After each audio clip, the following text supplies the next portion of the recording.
स्वस्ति न इंद्रो वृद्धश्रवा स्वस्ति न पूषा विश्ववेदाः स्वस्ति नस्तार्क्ष्यो अरिष्टनेमिः स्वस्ति नो बृहस्पतिर्दधातु। कृष्णाय वासुदेवाय हरये परमात्मने प्रणतक्लेशनाशाय गोविन्दाय नमो नमः। वंशी विभूषितकरान्नवनीरदाभा पीताम्बराधरुणबिम्बफलाधरोष्ठात् पूर्णेन्दुसुन्दरमुखादरविन्दनेत्रात् कृष्णात् परं किमपि तत्त्वमहं न जाने। जय जय श्री राधारमण जय जय नवल किशोर जय गोपी चितचोर प्रभु जय जय माखन चोर। बोले कृष्ण कन्हैया लाल की, श्री वृंदावन बिहारी लाल की, बोलिए व्यासदेव भगवान की, श्री सुखदेव भगवान की, श्री परीक्षित जी महाराज की, श्री सद्गुरुदेव भगवान की, सियावर रामचंद्र भगवान की, श्री घुष्मेश्वर महादेव की, बोलिए महाकाल भगवान की। हर हर महादेव हर।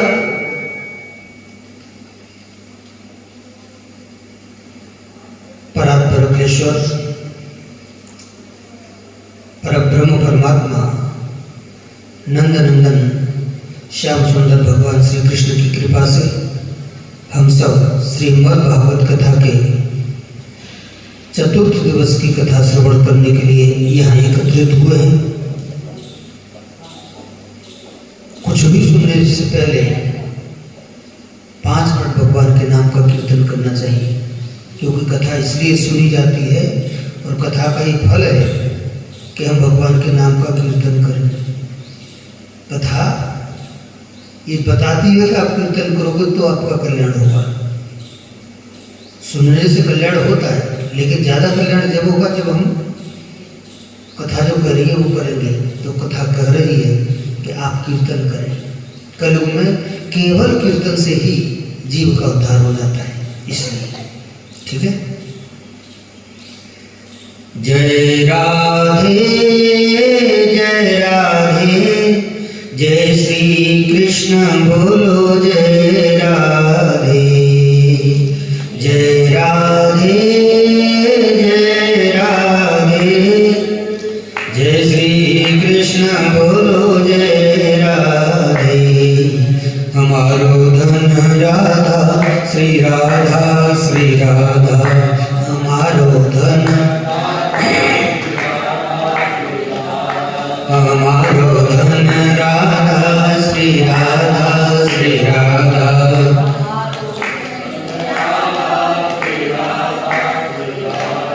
परम धन राधा राधा राधा राधा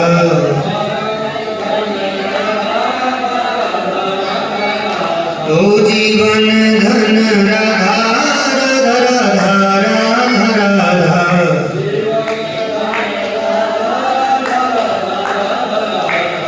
हमारो धन राधा श्री राधा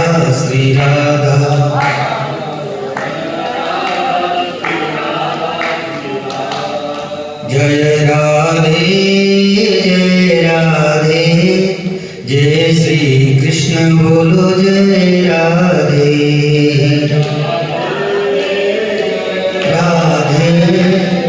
जय श्री कृष्ण बोलो जय राधे। जय श्यामा जय श्री कृष्ण बोलो जय श्यामा। श्यामा जय श्यामा, जय श्री कृष्ण बोलो जय श्यामा, बोली राधे रानी सरकार की। कल हम भगवान श्री कृष्ण के अनेक उससे पूर्व के अनेक चरित्र सुन रहे थे और उसमें हमने कल भगवान श्री शिव के विवाह के बारे में, विवाह नहीं किसके बारे में सुना, दक्ष यज्ञ के बारे में सुना। हाँ, दक्ष यज्ञ के बारे में कि शिव जी ने किस प्रकार वीरभद्र की उत्पत्ति करके राजा दक्ष के यज्ञ को उसका विध्वंस किया, ये कल हम सुन रहे थे। आज की जो कथा है बहुत सुंदर है, बहुत प्यारी है, क्योंकि आज कथाएं तो बहुत सारी है लेकिन अंत में भगवान श्री कृष्ण का जन्म है आज की कथा में। और कथाओं का ऐसा है कि जब जो होना है तभी होता है, नहीं फिर बहुत आगे पीछे हो जाए। चौथे दिन भगवान कृष्ण का जन्म होता है तो होता है, कराना चाहिए। अगर इसको हम 5वें दिन कराएंगे तो फिर 5वें दिन की कथा नहीं होगी। तो फिर भी मैंने प्रयास किया है कि आपको मैं जितनी कथाएं सुनाता हूँ उससे भी ज़्यादा कथा सुनाने का मैंने प्रयास किया है, क्योंकि फ्री माइंड रूम को ज़्यादा लोड भी नहीं है। अच्छा, समय भी खूब है आपके पास, कोई है इधर उधर कोई समय बिगड़ता नहीं, सीधे कथा कथा कथा। इधर उधर का मतलब ये है जैसे जो म्यूजिक के साथ, संगीत के साथ जो कथाएं होती हैं उसमें करीब आधा समय उसमें चला जाता है। नहीं, कम से कम आते आते 15-20 मिनट कीर्तन होगा ही होगा, कोई बढ़िया भजन होगा, फिर भजन और फिर भजन और फिर भजन, तो उसमें करीब करीब आधा समय चला जाता है। तो वो आधा समय रहता है, जैसे 3 घंटे की कथा है तो कथा के लिए कितना समय बचा, 1.5 घंटे। तो 1.5 घंटे में कितनी कथाएं होंगी। आप बड़े सौभाग्यशाली हैं कि आपको 3 घंटे की कथा में 3.5 और 4 घंटे कथा सुनने को मिल रही है, और ज़्यादा है, ओवर। तो ये बिल्कुल सही बात है कि जितनी कथाएं आप सुन पा रहे हैं सब उतनी नहीं सुन पाते। हाँ, कुछ कथाएं जानबूझ के रोकनी पड़ती हैं। कथाएं तो बहुत हैं, सब थोड़ी कह सकते कोई भी। हरि अनंत हरि कथा अनंता, जैसे भगवान अनंत हैं जिनका कोई अंत नहीं है, ठीक इसी प्रकार से भगवान की कथाएं अनंत हैं, लेकिन फिर भी जितना अपन कह पाते हैं कहना चाहिए। अब आप शांति से सुने, चूँकि आपका आज का जो प्रसंग है वो बहुत ही महत्वपूर्ण है, ठीक है कि नहीं। कल आप सुन रहे थे भगवान मनु महाराज के 5 संतानें हुई, कितनी, 3 बेटियां थी और 2 बेटे थे। तो बेटियों की कथा कल आपने सुनी, ठीक है। इसके बाद आज जो कथा है, आज मनु महाराज के 2 पुत्रों की कथा है, ठीक है। तो सबसे पहले मनु महाराज के जो पुत्र हैं उत्तानपाद, उनके बारे में अपन बताते हैं। यहाँ से आज की कथा प्रारंभ हो रही है। जाये उत्तानपादस्य सुनीति सुरुचिस्तयोः सुरुचिः प्रेयसी यत्युर नेतरा यत् सुतो ध्रुवः। वेदव्यास भगवान ने लिखा कि महाराज उत्तानपाद के 2 पत्नियां थीं। सबसे पहले तो उत्तानपाद का अर्थ क्या है, बोले उत्तानपाद है का अर्थ है जिसके ऊपर पैर हो। किधर हो पैर, ऊपर। हाँ, बिल्कुल ऐसा इसमें लिखा है, उत ऊर्ध्व पादौ यस्य स उत्तानपादः, ठीक है। तो जिसके ऊपर पैर है वो उत्तानपाद है। और उसके 2 पत्नियां हैं, एक का नाम है सुनीति और एक का नाम है सुरुचि। तो एक प्रकार से हम सब लोगों को ये बताया है कि भाई देखो, आप सभी उत्तानपाद हैं, हम सभी उत्तानपाद हैं। बोले जी हम तो उत्तानपाद नहीं। अरे हैं, क्योंकि जब हम माँ के गर्भ में होते हैं तो हमारे भी तो पैर ऊपर ही होते हैं, बच्चे के पैर ऊपर होते हैं कि नहीं। हाँ, जन्म से पहले बच्चे के पैर ऊपर होते हैं। इसलिए सुखदेव जी का एक इशारा है, सुखदेव जी कह रहे हैं परीक्षित जी सब तो उत्तानपाद ही हैं और हम सबके 2 पत्नियां। तो किसी ने खड़े होकर के कहा जी हमारा तो विवाह नहीं हुआ, हमारे कहाँ से पत्नी आ गई। उन्होंने कहा है। बोले कौन सी, बोले एक का नाम है सुरुचि और एक का नाम है सुनीति। सुरुचि का मतलब है कि हमारी रुचि, ठीक है, हमको जो अच्छा लगे उसे कहते हैं सुरुचि। कहीं आपने लिखा देखा होगा सुरुचि भोज, ठीक है। हाँ, तो हमको जो अच्छा लगे उसे कहते हैं सुरुचि। और नीति जो कहती हो, शास्त्र जो कहते हो, संत जो कहते हो, सदगुरु जो कहते हो, उसे कहते हैं सुनीति। ठीक है, संविधान जो कहता है वो एक नीति बन जाती है, संत जो कहते हैं एक नीति बन जाती है, शास्त्रों में जो लिखा है वो एक नीति है। तो जो नीति के अनुसार चले वो सुनीति, और जो अपने मन के अनुसार चले वो सुरुचि। तो ये दो पत्नियां, हुआ ये कि महाराज उत्तानपाद, अभी जो सुरुचि जो है तो छोटी, लेकिन महाराज उत्तानपाद का जो प्रेम है इससे अधिक है। और जैसे ये आई, महाराज उत्तानपाद ने सुनीति को बिल्कुल अलग कर दिया, अलग निवास दे दिया। निवास का कुल मिलाकर के उसको हटाई दिया, अलग ही कर दिया, एक प्रकार से दूर कर दिया। पूरा का पूरा प्रेम किसको देने लगे? सुरुचि को। ये प्रत्येक जीव का स्वभाव है, वो अपने मन के अनुसार काम करना चाहता है, हा? नियम के अनुसार काम करना नहीं चाहता। अगर नियम के अनुसार चले तो बात ही क्या है। तो ही महाराज उत्तानपाद यहाँ कह रहे हैं कि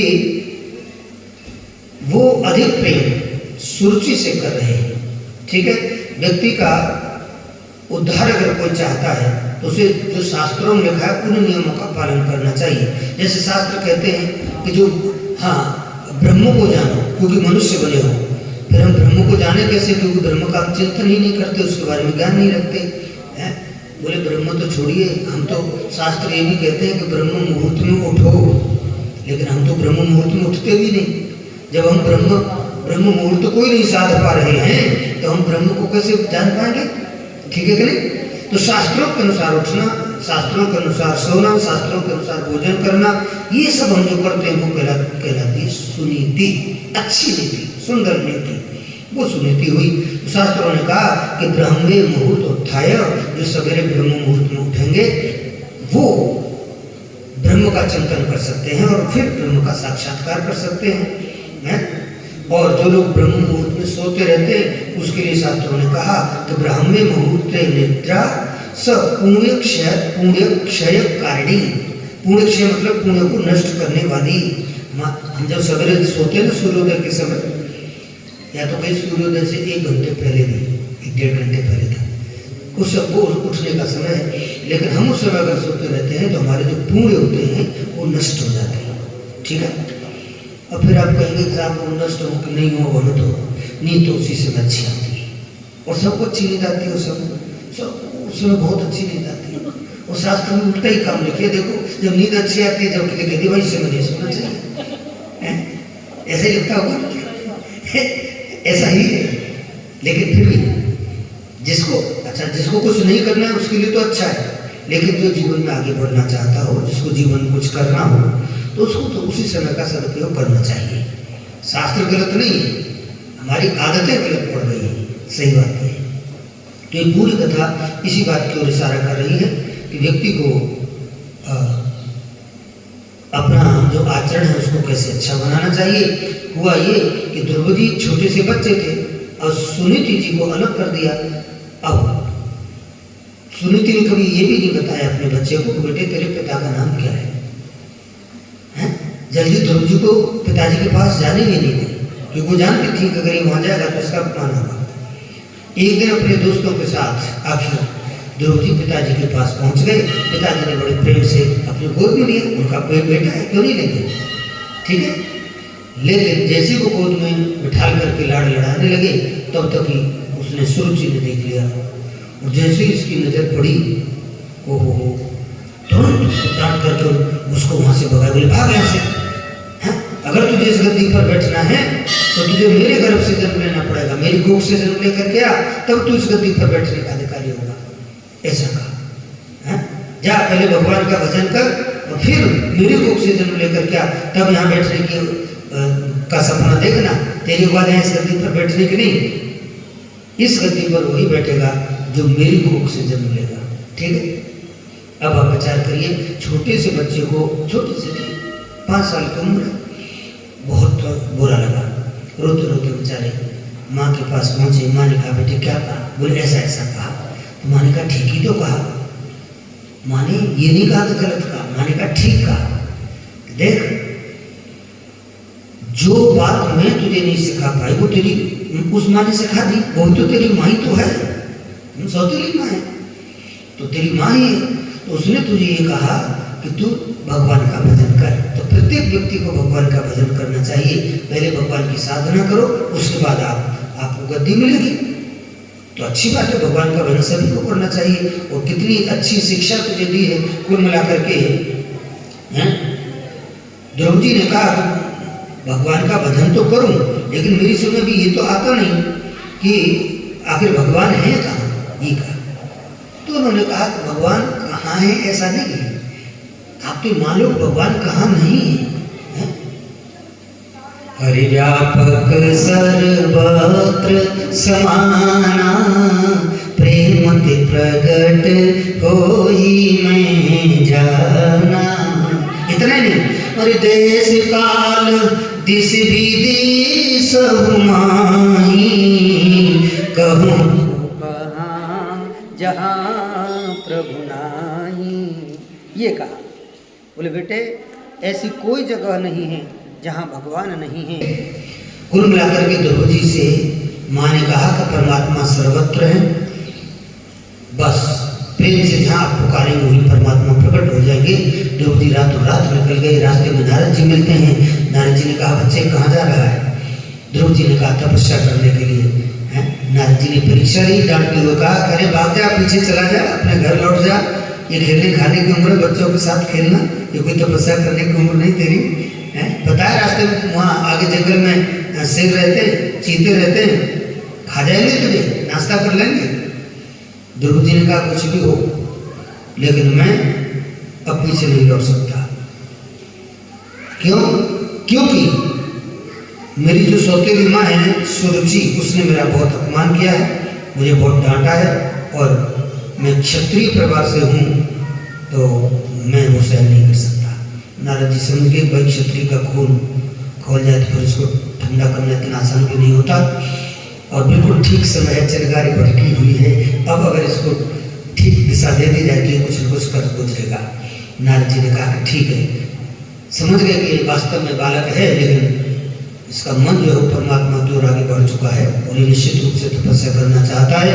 नारद जी ने कहा ठीक, अगर तपस्या ही करनी है तो तपस्या कहाँ करनी है वो मैं आपको बताता हूँ। नारद जी ने ध्रुव जी को भेजा मथुरा, ठीक है कि नहीं? मथुरा में बोले आप जाइए, और वहाँ मथुरा भगवान यत्र नित्यम सन्निहितो हरिः, भगवान नित्य निवास करते हैं मथुरा में। मथुरा पुरी है, सप्तपुरी में से एक पुरी है, और वहाँ अगर आप तपस्या करेंगे, उसमें निश्चित स्थान बताया, तो आपको जल्दी भगवान का दर्शन होगा। नारद जी ने ध्रुव जी से कहा कि ध्रुव जी पुण्यम मधुवनम यत्र सानिध्यम नित्यदाहरे, यहाँ एक मधुवन नाम का स्थान है, एक बाग है, बगीचा है, मधुवन जंगल का बगीचा है। बोले वहाँ जाकर के आप अगर तपस्या करते हो तो निश्चित रूप से जल्दी ही भगवान आपके ऊपर प्रसन्न होंगे और आपको दर्शन देंगे। हाँ, अब रही बात है कि आपको तपस्या में करना क्या है, कैसे भजन करें, तो मैं आपको एक मंत्र देता हूँ। और नारद जी ने ध्रुव जी को मंत्र दिया, ओम नमो भगवते वासुदेवाय। ये मंत्र प्रत्येक गृहस्थ व्यक्ति को जपना चाहिए, इससे भगवान प्रसन्न होते हैं, दर्शन देते हैं। तो नारद जी ने मंत्र दिया और ध्रुव जी बड़ी निष्ठा के साथ उस मंत्र को जपने लगे। ऐसा कहते हैं कि पहले महीने में ध्रुव जी ने जब मंत्र जपना शुरू किया तो 3 दिन बाद फलाहार करने लगे। 3 दिन में एक बार फलाहार करते थे। जैसे ही दूसरा महीना लगा तो ध्रुव जी फिर 6 दिन बाद केवल घास पत्ते खाने लगे। हरे हरे पत्ते खा लिए, फल नहीं पत्ते, कहीं घास मिल गई तो थोड़े से घास खा ली। 5 साल का बालक है, घास खा रहा है, ये इसे धर्म कहते हैं, ऐसे भगवान नहीं मिलते हैं। 5 साल का बालक घास खा रहा है। जैसे ही तीसरा महीना हुआ फिर 3 दिन बढ़ा दिए, और तो 9 दिन बाद घास खाना भी छोड़ दिया, केवल जल पीते हैं और जल पी करके ही रह जाते हैं। फिर 9 दिन तक जल नहीं पीते।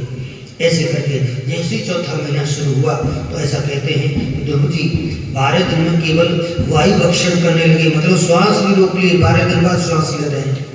बताओ ऐसा कोई कर सकता है?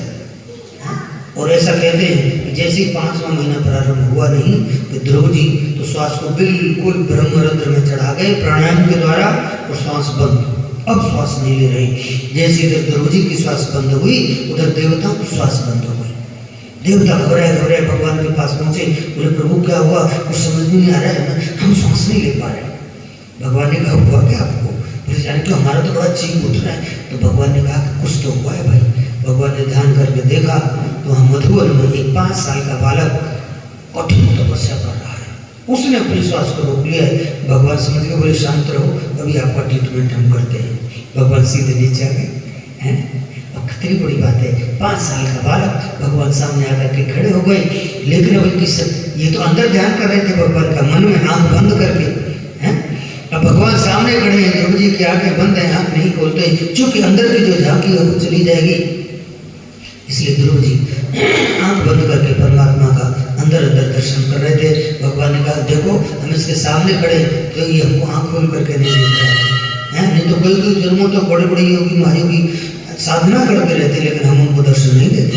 ये छोटे से बच्चे के सामने आकर के हम खड़े हो गए तो ये आंख नहीं खोल रहा है।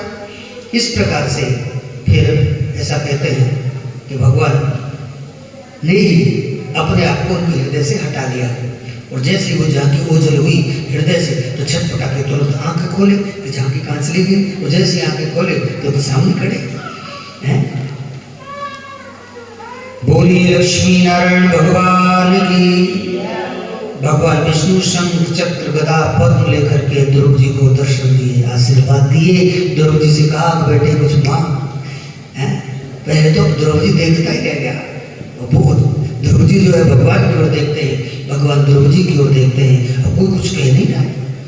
द्रौपदी मन में सोचने लगे यार माँ ने भेज तो दिया, लेकिन ये तो बताया नहीं कि भगवान जब प्रकट हो जाए तो उनकी स्तुति कैसे करें। हम तो स्तुति करना जानते नहीं, हमको तो कोई आती भी नहीं है, हम बना भी नहीं सकते। भगवान सोचने लग गए, समझ गए कि ये अंदर अंदर सोच रहा है कि मैं स्तुति कैसे करूं। ऐसी कथा है कि भगवान ने धीरे से द्रौपदी के गाल से अपना शंख लगा दिया, और जैसे शंख लगाया तुरंत द्रौपदी को सारा वेद वेदांत का ज्ञान हो गया, और तुरंत जो है संस्कृत में स्तुति करने लगी। कौन? द्रौपदी। एक छोटा सा 5 वर्ष का बालक संस्कृत में स्तुति करने लगा है, और द्रौपदी बहुत ही प्रसन्न हुए हैं। द्रौपदी कह रहे हैं कि योऽन्तः प्रवेश्य मम वाचमिमां प्रसुप्तां संजीवयत्किल शक्तिधरः स्वधाम्ना अन्याश्च हस्तचरणश्रवणत्वगादीन् प्राणान्नमो भगवते पुरुषाय तुभ्यम्। द्रौपदी ने कहा कि प्रभु आप ही मेरे अंदर, मेरे हृदय के अंदर प्रविष्ट होकर के मेरी वाणी को जगा दीजिए। द्रौपदी की वाणी को भगवान ही जगा रहे हैं। और इतना ही नहीं, मेरे समस्त इंद्रियों की जो शक्ति है, जो सारी मेरी इंद्रियां हैं उनके अंदर, मेरे अंदर जितनी भी इंद्रियां हैं, इन समस्त इंद्रियों को शक्ति देने वाले आप हैं। इनकी भी शक्ति जगा प्रभु। और हे शक्तिमान, मैं आपके श्री चरणों में प्रणाम करता हूँ। छोटे से बच्चे पर आपने कृपा की है, मैं आपका बहुत बहुत आभारी हूँ। अनेक प्रकार से द्रौपदी यहाँ भगवान की स्तुति कर रहे हैं। भगवान ने कहा कि स्तुति तो ठीक है बेटे, तू चाहता क्या है तो बता, किस लिए तपस्या की? इतनी कम उम्र में कोई बच्चे ऐसे जंगल में आकर के तपस्या नहीं करते। तूने अगर तपस्या की है तो कोई तो कारण होगा, क्या चाहते हो? उन्होंने कहा कि हम चाहते हैं कि पिताजी के सिंहासन पर बैठकर, नहीं, हाँ, उन्होंने कहा, द्रौपदी ने कहा कि हम कुछ नहीं चाहते। भगवान ने कहा कोई तपस्या करे और कुछ न चाहे, मुझे ऐसा आज तक कोई उदाहरण मिलता नहीं। भले ही तो बालक है, लेकिन कोई ठोकर तो लगी होगी, बिना टक्कर लगे अक्कल नहीं आती, बिना ठोकर लगे अक्कल नहीं आती। 5 वर्ष की उम्र में आपने तपस्या की है तो कोई ठोकर लगी होगी। भगवान समझ गए कि आप भले नहीं मांग रहे हो, लेकिन हम आए हो तो बिना दिए नहीं जा सकते, हम देंगे। द्रौपदी ने नहीं मांगा, लेकिन भगवान जानते थे द्रौपदी क्यों आए हैं। सौतेली माँ के वचनों से आहत हैं, इसलिए सिंहासन से उतारा है, अपमान किया है, बुरा लगा है। भगवान ने कहा कि जिस सिंहासन पर तेरी सौतेली माँ ने एक क्षण के लिए तुझे नहीं बैठने दिया बेटे, जा मैं तुझे आशीर्वाद देता हूँ कि उसी सिंहासन पर बैठ करके तू 36,000 वर्ष तक राज्य करे। कितना? 36,000। 5 साल की सरकार नहीं बनाई भगवान ने, 36,000 वर्ष की सरकार बना दी। 36,000 वर्ष तक आपको राज्य करना होगा और उसके बाद में 36,000 वर्ष के बाद में मेरे दिव्य लोक को प्राप्त करके तू ध्रुवतारा बन करके आकाश में हमेशा हमेशा देदीप्यमान रहेगा। ये आशीर्वाद दिया। ध्रुव जी ने कहा मैं तो कल्पना नहीं कर सकता था, हैं? खूब अच्छा हुआ, बड़ा अच्छा हुआ कि मेरी सौतेली माँ ने मेरा अपमान किया, हैं? तो ये लोग जो दूसरों का अपमान करते हैं ना, याद रखना चाहिए कि आप भले जल करके जलन के कारण किसी को बुरा भला बोल रहे हो, लेकिन आपका उससे पतन हो जाएगा और जिसको आप बुरा भला बोल रहे हो उसका उत्थान हो जाएगा। ये शास्त्र सिखाते हैं। उसने तो सोचा ये क्या है, इसकी माँ की 2 कौड़ी की कोई औकात नहीं, इसकी क्या औकात है, ये तो है इसकी माँ को घर से निकाल दिया, ये क्या है, तो इसका बेटा है। और वो खुद को महारानी पटरानी सब समझती ही थी समझती क्या थी। तो उस अहंकार में आकर के बच्चे का अपमान कर दिया है। और आज उसका परिणाम हुआ कि ध्रुव जो है उसी सिंहासन पर 36,000 वर्ष के लिए स्थायी रूप से विराजमान है, सरकार बनी ध्रुव जी की।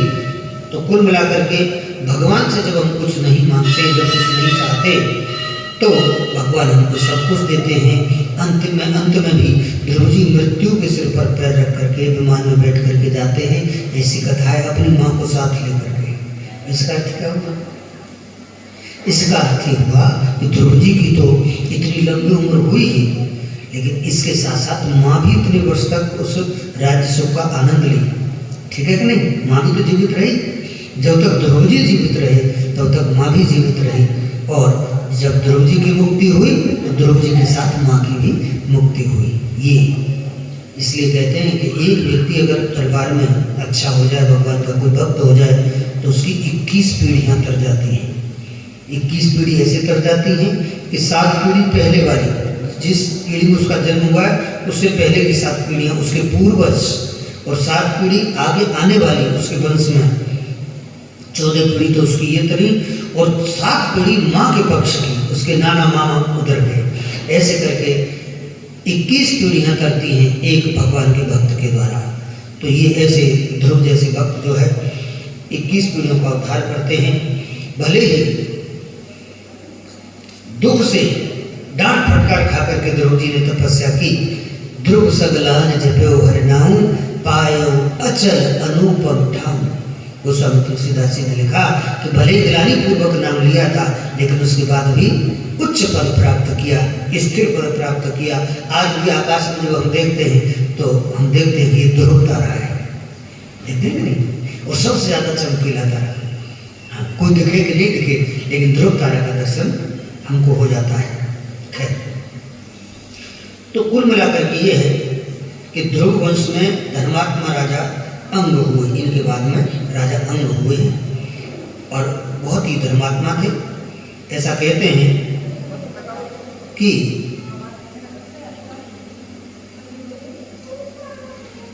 राजा अंग जो है बहुत धर्मात्मा थे, लेकिन इनका जो बेटा हुआ बेन, वो बहुत धर्मनिरपेक्ष राजा था। वो भगवान को नहीं मानता था। तो बेन के स्वभाव से, व्यवहार से दुखी होकर के तो जल्दी ही जंगल में तपस्या करने के लिए चले गए। राजा अंग जो है तपस्या करने के लिए चले जाते हैं और राजा बेन जो है इसने कह दिया, जाओ, कोई भगवान नहीं होता, मैं ही भगवान हूँ। भगवान नाम की कोई सत्ता इस धरती पर नहीं है। अगर धरती पर कोई भगवान है तो मैं हूँ। और कह दिया, न यष्टव्यम न दातव्यम न होतव्यम तुझ उचित इति न्यावरः यद धर्म भेरी घोषण सर्वशः। चारों तरफ घोषणा करा दी, भेरी घोषण सर्वशः। क्या घोषणा करा दी?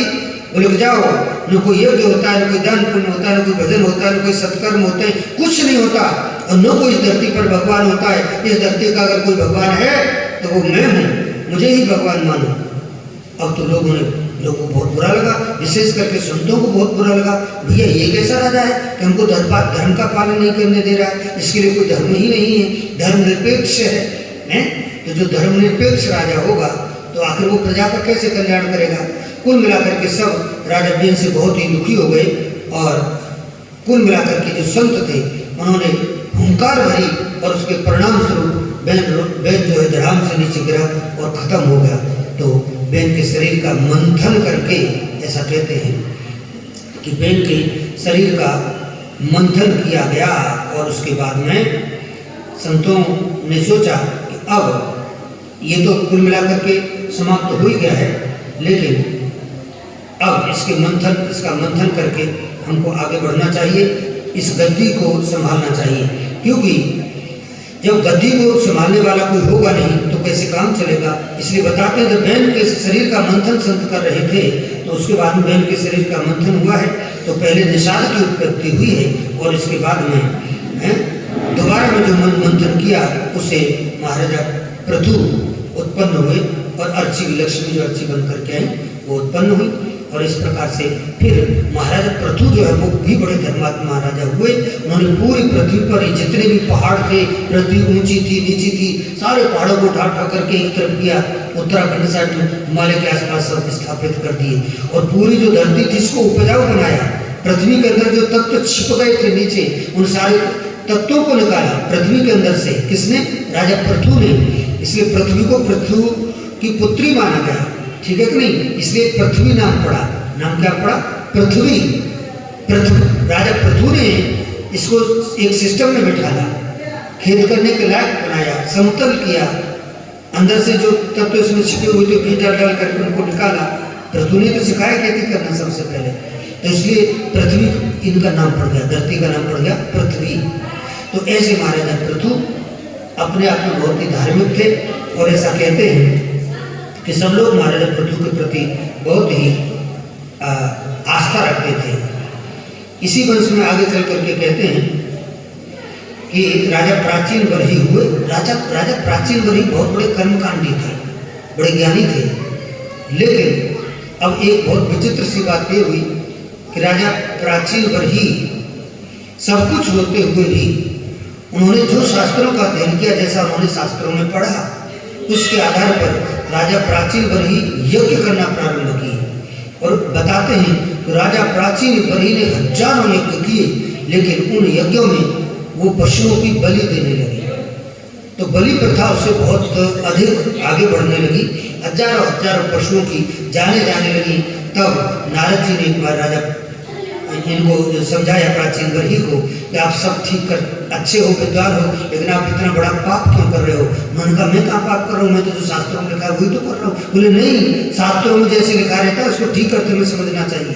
बलि का अर्थ ये नहीं है कि आप सीधे किसी मूक प्राणी को बेचारे को उसकी हत्या कर दो, है स्पर्श किया जाता है उसका।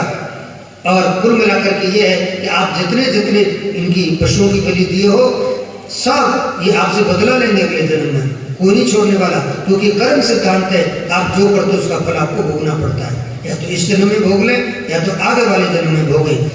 नारद जी ने प्राचीन बरही को दिखाया, बोले देखो तो आकाश की तरफ। तो प्राचीन बरही देख रहे हैं कि जितने पशुओं की बलि थी वो सब प्राचीन बरही के ऊपर गुस्सा करके लाल आंखों से देख रहे हैं। बोले सब आपसे बदला लेने वाले हैं आगे वाले जन्म में। प्राचीन बरही ने क्षमा मांगी, बोले गुरुदेव अब आप हमको बताइए कि इस जो हमसे पाप हुआ है इसका प्रायश्चित कैसे होगा। तब उन्होंने कहा कि इस धरती पर प्रायश्चित तो केवल भगवान के भजन से ही होता है। तो प्राचीन बरही ने इसके बाद अपना जो स्वभाव था पूरा का पूरा बदल दिया, बलि देना बंद कर दिया और भगवान के भजन में मस्त हो गए। ऐसा कहते हैं कि हम जो भी कर्म करते हैं उसका फल हमको भोगना पड़ता है। अवश्यमेव भोक्तव्यम कृतम कर्म शुभाशुभम, चाहे अच्छा हो तो अच्छा फल भोगना पड़ेगा, और कोई गलत कार्य है कर्म है तो उसका गलत फल हमको भोगना पड़ेगा। तो अब उन्होंने कहा कि सुनो प्राचीन बरही, अगर आप प्रायश्चित करना चाहते हो तो आपको मैं कथा सुनाता हूँ, कहानी, उसको ध्यान से सुनो। तो उन्होंने पुरंजरोपाख्यान सुनाया है। पुरंजरोपाख्यान किसने सुनाया? नारद जी ने। किसको सुनाया? प्राचीन बरही को। किस लिए सुनाया? क्योंकि वो प्रायश्चित कर सके। प्रायश्चित कब होगा? जब आप अपने आत्म तत्व को जानेंगे, फिर आत्मचिंतन करेंगे, परमात्मा चिंतन करेंगे, तब आपके पापों का प्रायश्चित होगा। तो ये बताने के लिए प्राचीन बरही को एक कथा सुनाई नारद जी ने। उन्होंने कहा कि बहुत ध्यान से सुनिए, एक उदाहरण है। बोले 2 मित्र थे, उनमें से एक मित्र का नाम था अभिज्ञात और दूसरे का नाम था पुरंजन। अभिज्ञात बड़ा था और पुरंजन छोटा। एक बार ये हुआ कि पुरंजन ने अपने मित्र अभिज्ञात से कहा, अरे यार सब घूमने जाते फिरने जाते, हम क्या यहीं पड़े रहते, चलो अपना भी थोड़ा कहीं घूम करके आते हैं, तीर्थ यात्रा करके आते हैं। अभिज्ञात ने कहा कि नहीं, मेरा घूमने में कोई इंटरेस्ट नहीं है भाई, मैं कहीं नहीं जाऊँगा, मैं अपने यहाँ जहाँ हूँ वहाँ ठीक हूँ, आपकी ज़्यादा इच्छा है तो आप चले जाओ जाओ। तो पुरंजन जो है अभिज्ञात साथ में नहीं आया, तो अकेला ही घूमने के लिए चला गया। ऐसा कहते हैं कि पुरंजन घूमते घूमते जब जा रहा था, पूरी दुनिया में पुरंजन घूमा और आगे चल करके उसने देखा कि हजारों शहरों में वो गया, लेकिन उसे कोई शहर नहीं पसंद आता था। आखिर में उसको एक शहर पसंद आया, एक नगर पसंद आया, और उस नगर में 9 द्वार थे। कितने द्वार थे? 9। ध्यान से सुनना, इसका मैं आध्यात्मिक अर्थ भी बाद में बताने वाला हूँ। 9 द्वार की एक पूरी पसंद आ गई, और ऐसा कहते हैं वहाँ उसमें उसने देखा कि 9 द्वार की उस पूरी में एक पुरंजनी नाम की एक उसको मिली, एक कोई महिला जैसे मिली उसको, और वो आ रही है, उसके साथ में 10 सैनिक हैं। ठीक है, एक 5 फण वाला नाग उसके आगे आगे चल रहा है। उसने उसे परिचय पूछा, जी आपका परिचय क्या है? कन्या को देखा, कन्या थी ऐसा हो। बोले आपका परिचय क्या है? बहुत सुंदर है। 10 सैनिक उसके साथ चल रहे हैं, 5 फण का नाग आगे चल रहा है। उसने कहा जी हमारा नाम पुरंजनी है। ठीक है, तो पुरंजन ने कहा कि जी बहुत, और उसने कहा कि ये इस नगर में मैं जो कहती हूँ वही होता है, मेरा ही सिर का चलता और किसी का नहीं चलता। पुरंजनी ने कहा, तो पुरंजन ने कहा जी ये तो बहुत अच्छी बात है, और फिर अपना परिचय दिया कि ऐसे ऐसे मेरा नाम पुरंजन है जी। और उस पुरंजनी ने कहा कि हमने अभी तक शादी नहीं की है, लेकिन कोई व्यक्ति मेरी बात को टाल नहीं सकता। तो पुरंजन ने धीरे से कह दिया कि शादी तो हमने भी नहीं की है। तो कुल मिलाकर के दोनों की लव मैरिज हो गई। ठीक है, पुरंजन और पुरंजनी, कथा बड़ी आध्यात्मिक है। अब ये हुआ, अब तो दोनों आपस में बताते हैं उस नगर में, मतलब फिर रहने लगे और बड़े प्रेम से रहने लगे। लेकिन भागवत कहती हैं, सुखदेव जी ने कहा कि पुरंजन उस पुरंजनी के उसमें इतना वो हो गया, मतलब उसके अधीन हो गया कि पुरंजनी जो कहे वही पुरंजन करे। ठीक है, सुखदेव जी ने कहा कि क्वचित गायन्ति गायन्त्याम रुदत्याम रुदति क्वचित क्वचित हसन्त्याम हसन्ति और जल्पन्त्याम जल्पति। जब वो पुरंजनी रोती है तो पुरंजन रोता है, पुरंजनी गाती है तो पुरंजन गाता है, पुरंजनी हंसती है तो पुरंजन हंसता है। मतलब जो पुरंजनी करती है वही पुरंजन करता है। ऐसा अधीन हो गया उसके, है, और बड़े प्रेम से बताते रहता था। लेकिन उसी नगर में आखिर हुआ ये कि एक जरा नाम की बड़ी कुरूप कन्या, इतनी बुरी इतनी काली कलुटी कि कोई उससे विवाह नहीं करे। तो ऐसा कहते हैं कि वो कुरूप कन्या है, एक राजा था चंद्रवेग, गंधर्वों का राजा, तो उसके पास आई और उससे बोली कि जी मुझे, मेरा नाम है जरा, मेरा नाम जरा है, अपना परिचय दिया, लेकिन मुझसे कोई शादी नहीं करता। तो जो राजा चंद्रवेग था उसने कहा कि बहन जी बुरा मत मानना, आप ऐसे ही हो कि आपसे तो कोई राजी से तो शादी करेगा नहीं, लेकिन फिर भी आप मेरे पास आई हो तो मैं आपकी इतनी मदद कर सकता हूँ कि मेरे पास एक बड़ी सेना है गंधर्व और गंधर्वियों की। तो उन्होंने कहा कि अब अगर आप ज़्यादा करें तो इतना कर सकता हूँ कि मेरे पास ये जो गोरे गंधर्व हैं और काली गंधर्वियाँ हैं, ये एक बड़ी सेना है। आप चाहो तो इसको अपने साथ ले जाओ, आप इसको अपने साथ रखिए और आप जबरदस्ती चाहे जिससे विवाह कर लो, राजी से कोई नहीं करने वाला आपसे। तो उस सेना को लेकर के वो जरा जो है चली जाती है और वो सीधे जा करके पुरंजन जिस नगर में रह रहा था उसी पर आक्रमण कर देती है। ठीक है कि नहीं? अब इसके जो सैनिक थे काले काले हैं, गंधर्वियाँ काली काली और वो गोरे गोरे गंधर्व, सारी सेना ने पुरंजन पर हमला कर दिया और पुरंजन के साथ उसके साथ जो 10 सैनिक थे उनको भी घायल कर दिया, और जो 5 फन वाला जो नाग था वो वहाँ से डर के मारे फिर भाग गया, और इसको बंदी बना करके, कैदी बना करके ये ले आए। ठीक है, और इससे पुरंजन से अब इसने शादी की। ठीक है, हाँ, नहीं शादी नहीं की, कुल मिलाकर के ये हुआ। आक्रमण जब किया ना तो ऐसा कहते हैं कि पुरंजन जो है इसके वियोग में, पुरंजनी से जब दूर हो गया ना तो पुरंजनी के वियोग में मर गया। ठीक है कि नहीं, और वो भी मर गई होगी बेचारे, वो कितने दिन रही होगी। फिर कुल मिलाकर के ये हुआ, ऐसा कहते हैं कि जरा जो थी वो जरा पुरंजन पर आक्रमण करके सारे उसके सैनिकों को भगा करके उसका सैनिक जो है उन पर हमला किया, घायल कर दिया, नाग भाग गया है। और फिर इसने पुरंजन जो था इसने अगले जन्म में, इस जन्म में तो मर गया वियोग में, लेकिन अगले जन्म में फिर इसने एक मलध्वज नाम के राजा थे उनसे विवाह किया दोबारा पुरंजन ने दूसरे जन्म में, और फिर उनके साथ वो रहने लगा। ऐसा कहते हैं किसी युद्ध में उस राजा की भी मृत्यु हो गई, और ये जो पुरंजन था राजा के शव को अपने पहले सती प्रथा थी उस समय, तो सती प्रथा थी तो अपनी गोद में राजा के शव को लेकर के जलने के लिए जा रहा था। इतने में ही इनका जो पुराने जन्म का जो मित्र था अभिज्ञात, वो वहां आ गया है। तो उसने कहा क्या इतने दिन हो गए हमारा मित्र घूमने के लिए गया था, वो तो लौटा ही नहीं, तो देखने के लिए आया। यहाँ करके इसने देखा कि तू मरने जा रहा है, तो इसने दूर से आवाज लगाई, अरे मित्र ये क्या कर रहा है तू भाई, तू क्यों मर रहा है, अरे तुझे क्या हो गया, क्या तुझे धोती बोती पहन करके बैठा है, ये कौन है? बोले ये कौन नहीं है, तू बता कि तू कौन है, मुझे मित्र क्यों कह रहा है? तो वो तो महिला था ना उस समय, सती हो रहा था अपने पति की उसमें मृत्यु के बाद। तब उसने कहा मुझे नहीं पहचानता। बोले नहीं, और बताते हैं कि जो अभिज्ञात था वो पंडित जी का रूप धारण करके गया था। ठीक है, बोले पंडित जी मैं नहीं पहचानता आपको, आपको कहाँ से आए, कौन हो, मैं आपका मित्र कैसे हुआ, पहले तो ये बताओ। तब उसने कहा कि याद कर, बहुत पहले हम दोनों मित्र थे, मेरा नाम अभिज्ञात है और तू पुरंजन था, याद आता है? बहुत देर समझाया, तब फिर जाकर के याद आया।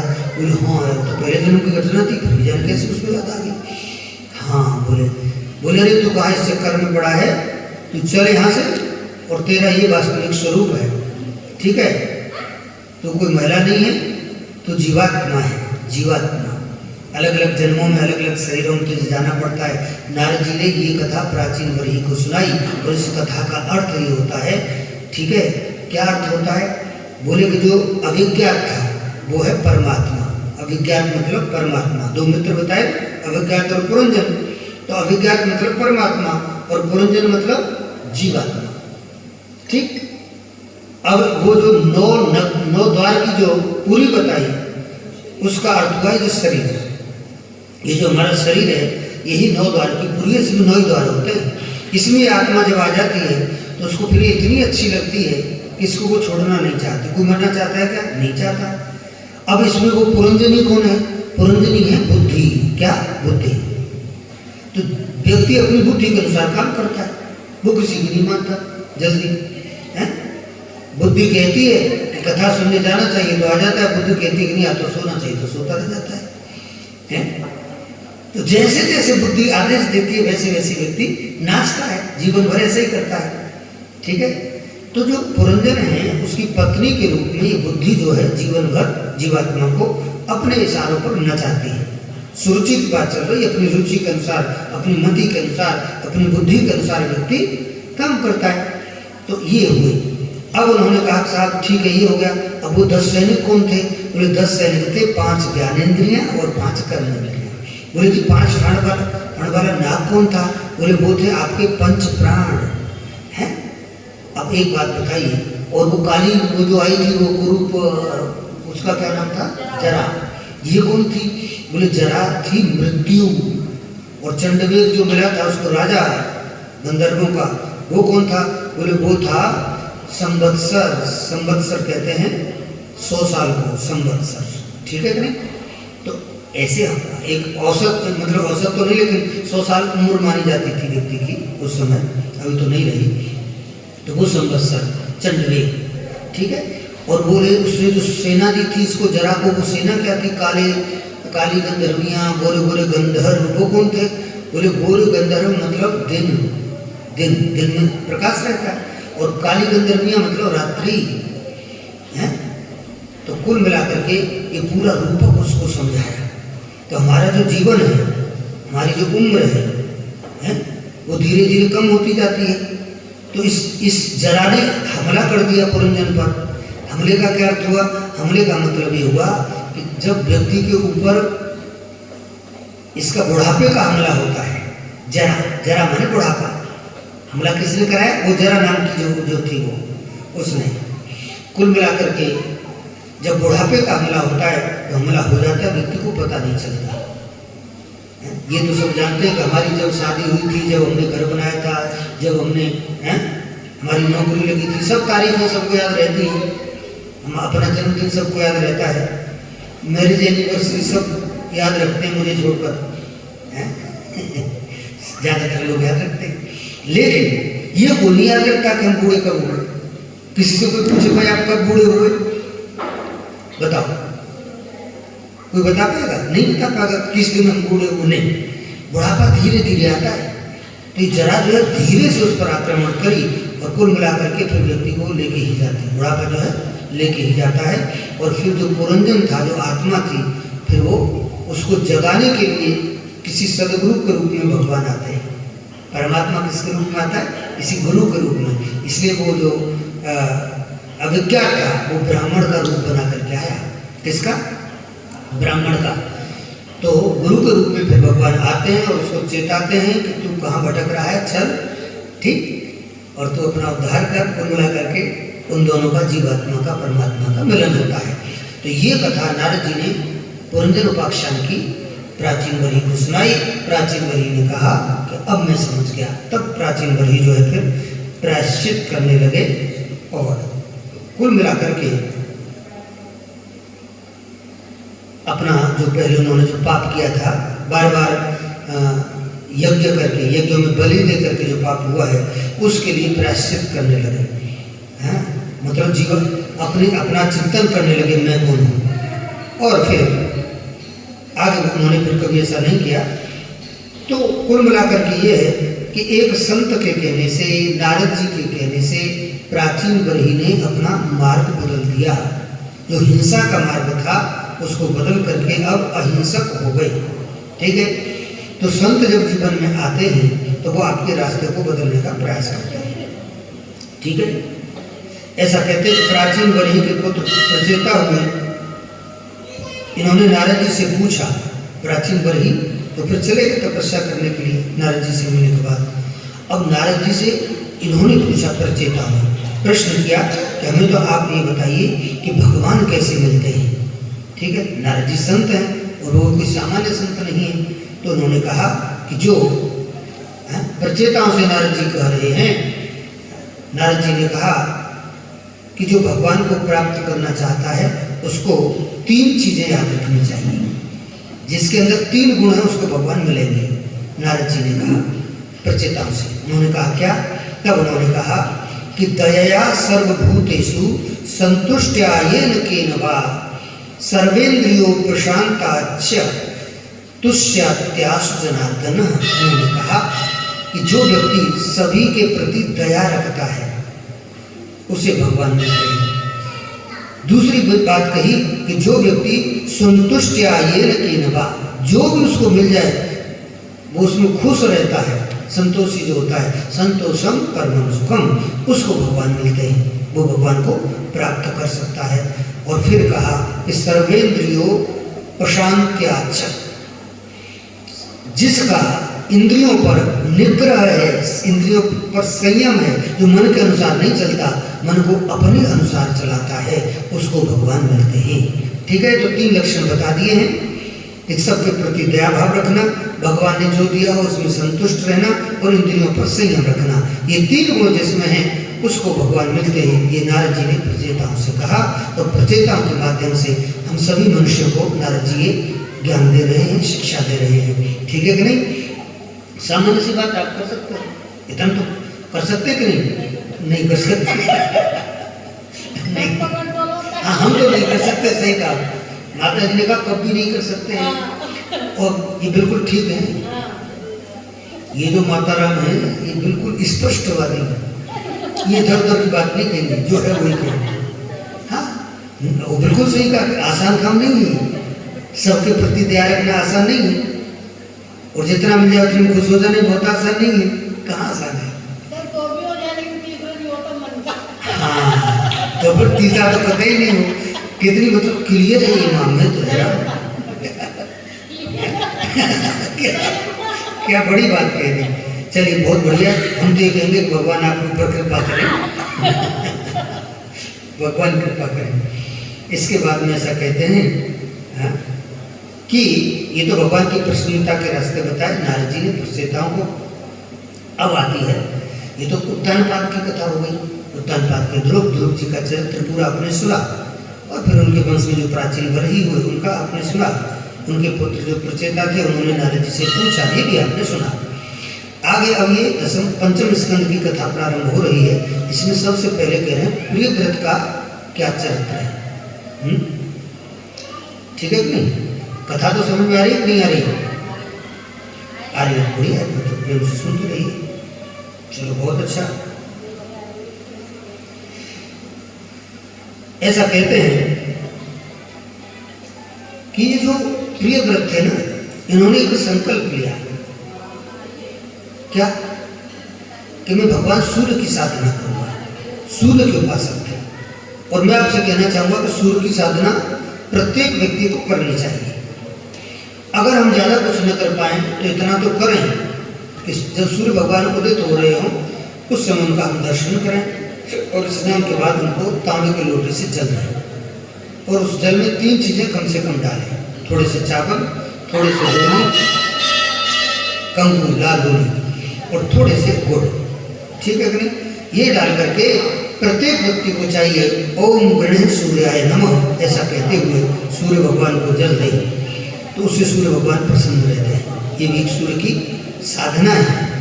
बच्चे करेंगे, विद्यार्थी, तो उनको फायदा होगा, पढ़ने में होशियार होंगे।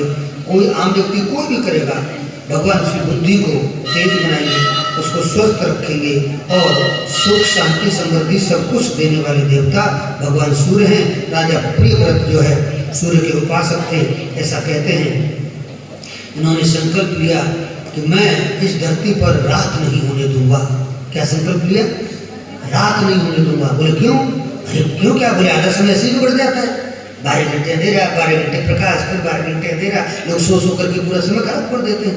कितना विकास हो, अगर लोग 24 घंटे देखते रहे तो कितना काम करें। समझ में आ गया? ऐसा सोचा, और इसने संकल्प लिया कि रात नहीं होने दूंगा। ऐसा कहते हैं कि इनके पास भगवान सूर्य की कृपा से जो रथ था वो इतना ज्योतिर्मय था, सोने जैसे चमकता था, सोना जैसा। ठीक है कि नहीं? गोल्डन कलर का, हमारे पीछे जो हो रहा है गोल्डन कलर ही है, तो ऐसे गोल्डन कलर में उनका रथ ऐसा चमके। तो महाराज रथ में से इतना प्रकाश को जिधर जाए उधर प्रकाश ही प्रकाश, रात ही नहीं हो। ऐसा कहें, ऐसा कहते हैं कि प्रियव्रत ने इस पूरी पृथ्वी की 7 परिक्रमाएं की। कितनी? 7। और 7 परिक्रमाओं से 7 द्वीप बना दिए और 7 समुद्र बना दिए। ठीक है? ऐसा कहते हैं कि उसमें से जो जम्बू द्वीप था, जम्बू द्वीप के राजा, इनके जो बड़े पुत्र थे प्रियव्रत के, उनका नाम था अग्निंद्र। अग्निंद्र को वहाँ का राजा बनाया। ये पूर्व चित्ती अप्सरा थी, उससे हुए थे।